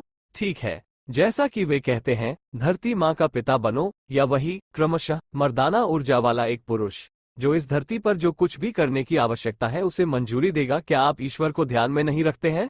आप उसे पुरुष ऊर्जा के रूप में देख सकते हैं, और धरती माँ महिला ऊर्जा है, और पुरुष वह है जो अभी भी सब कुछ आदेश देता है। आप इस शरीर में सभी लोगों के साथ बातचीत करना और सभी बेहतरीन गुणों को सामने लाना और इस धरती पर स्वर्ग बनाना सीखने के लिए पैदा हुए हैं। आप इसे इस तरह से कह सकते हैं। तो कौन मर्दाना ऊर्जा नहीं देखता है? अच्छा, अपने आप को देखो। शायद आपके पास यह नहीं है, इसलिए आपके साथ ऐसा हो रहा है। पिता कहाँ है?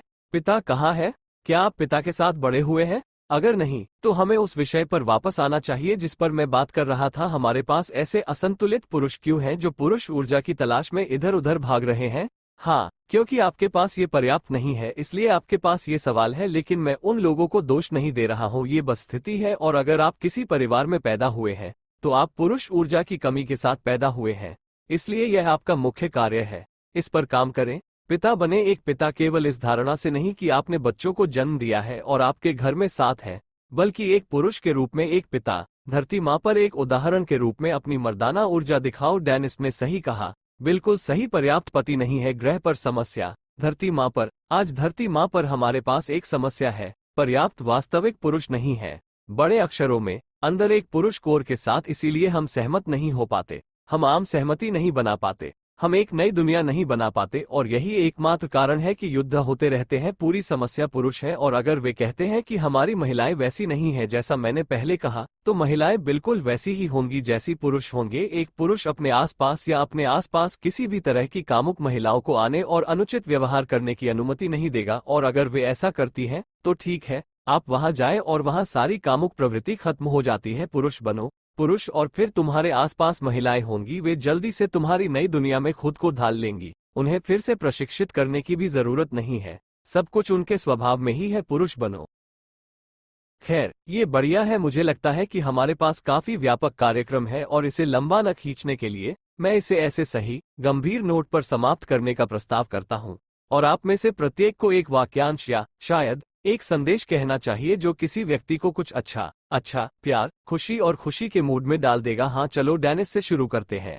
ठीक है, मेरा संदेश सभी को यही है कि हर व्यक्ति को ये सोचना चाहिए कि वो इस धरती पर क्यों आया है, उसे यहाँ क्या लाया है। उसे खुद से इस सवाल का जवाब देना चाहिए। जब वो इस सवाल का जवाब दे तो मेरा सुझाव है कि वो अगला सवाल पूछे जो उसके मन में हो, ताकि वो इस दिशा में आगे बढ़ना शुरू कर दे। बस इतना ही। शायद ये थोड़ा अजीब लगे, लेकिन यहाँ सबसे पहले जो बात दिमाग में आए वह है धन्यवाद। बढ़िया विटाली। प्रसारण को समाप्त करने के लिए आपके लिए सकारात्मकता, प्रेम, आनंद और खुशी पर एक शब्द। हाँ, कभी कभी मैं थोड़ा भावुक लगता हूँ, लेकिन असल में ये सिर्फ काम की आदत है। मैंने 15 साल तक टूर गाइड के तौर पर काम किया है, इसलिए जोर से और भावनात्मक रूप से बोलना मेरा पेशा है। मैंने 15 साल तक बार्सिलोना, स्पेन और फ्रांस में समूहों को चलाया है, इसलिए यह मेरे लिए स्वाभाविक है। इसलिए मैं उस थीम पर वापस जाऊंगा। मुझे लगता है कि यह एक मौलिक चीज है। पुरुषों, वास्तविक मजबूत पुरुष बनो, सभ्य, न्यायप्रिय, प्रकृति के साथ सामंजस्य में अपने विवेक के अनुसार जीवन जियो, और इस तरह दुनिया तुम्हारे कर्मों से व्यवस्थित होगी और हम अपने सामने रखे गए कार्यों को पूरा करेंगे। तुम लोगों के बिना हम कुछ नहीं कर पाएंगे और आज की गई हमारी सारी अपीलें बेकार हो जाएंगी। जहाज टूटा रहेगा और हम पानी के नीचे चले जाएंगे। अगर तुमने हमारा संदेश सुना है, काम करो, अपने मर्दाना गुणों का निर्माण करो, मर्दाना कोर और योद्धा भावना हासिल करो और काम करो। शुभकामनाएं। अच्छा होना। आज प्रसारण में भाग लेने वाले सभी लोगों का धन्यवाद, चाहे वे ऑन एयर हो या ऑफ एयर। मुझे लगता है कि हम इस बहुत महत्वपूर्ण विषय पर चर्चा करना जारी रखेंगे, मेरी राय में, और हम इसे ईमानदारी से भी निपटाएंगे और मुश्किल सवाल भी पूछेंगे। और मुझे खुशी है कि ईमानदार जवाब है।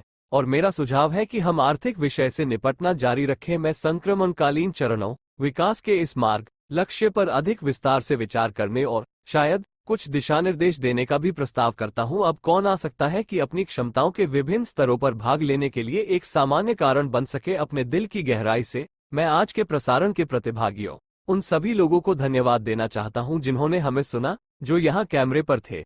मैं सभी को शुभकामनाएं देता हूं। जल्द ही मिलते हैं। अच्छा हुआ।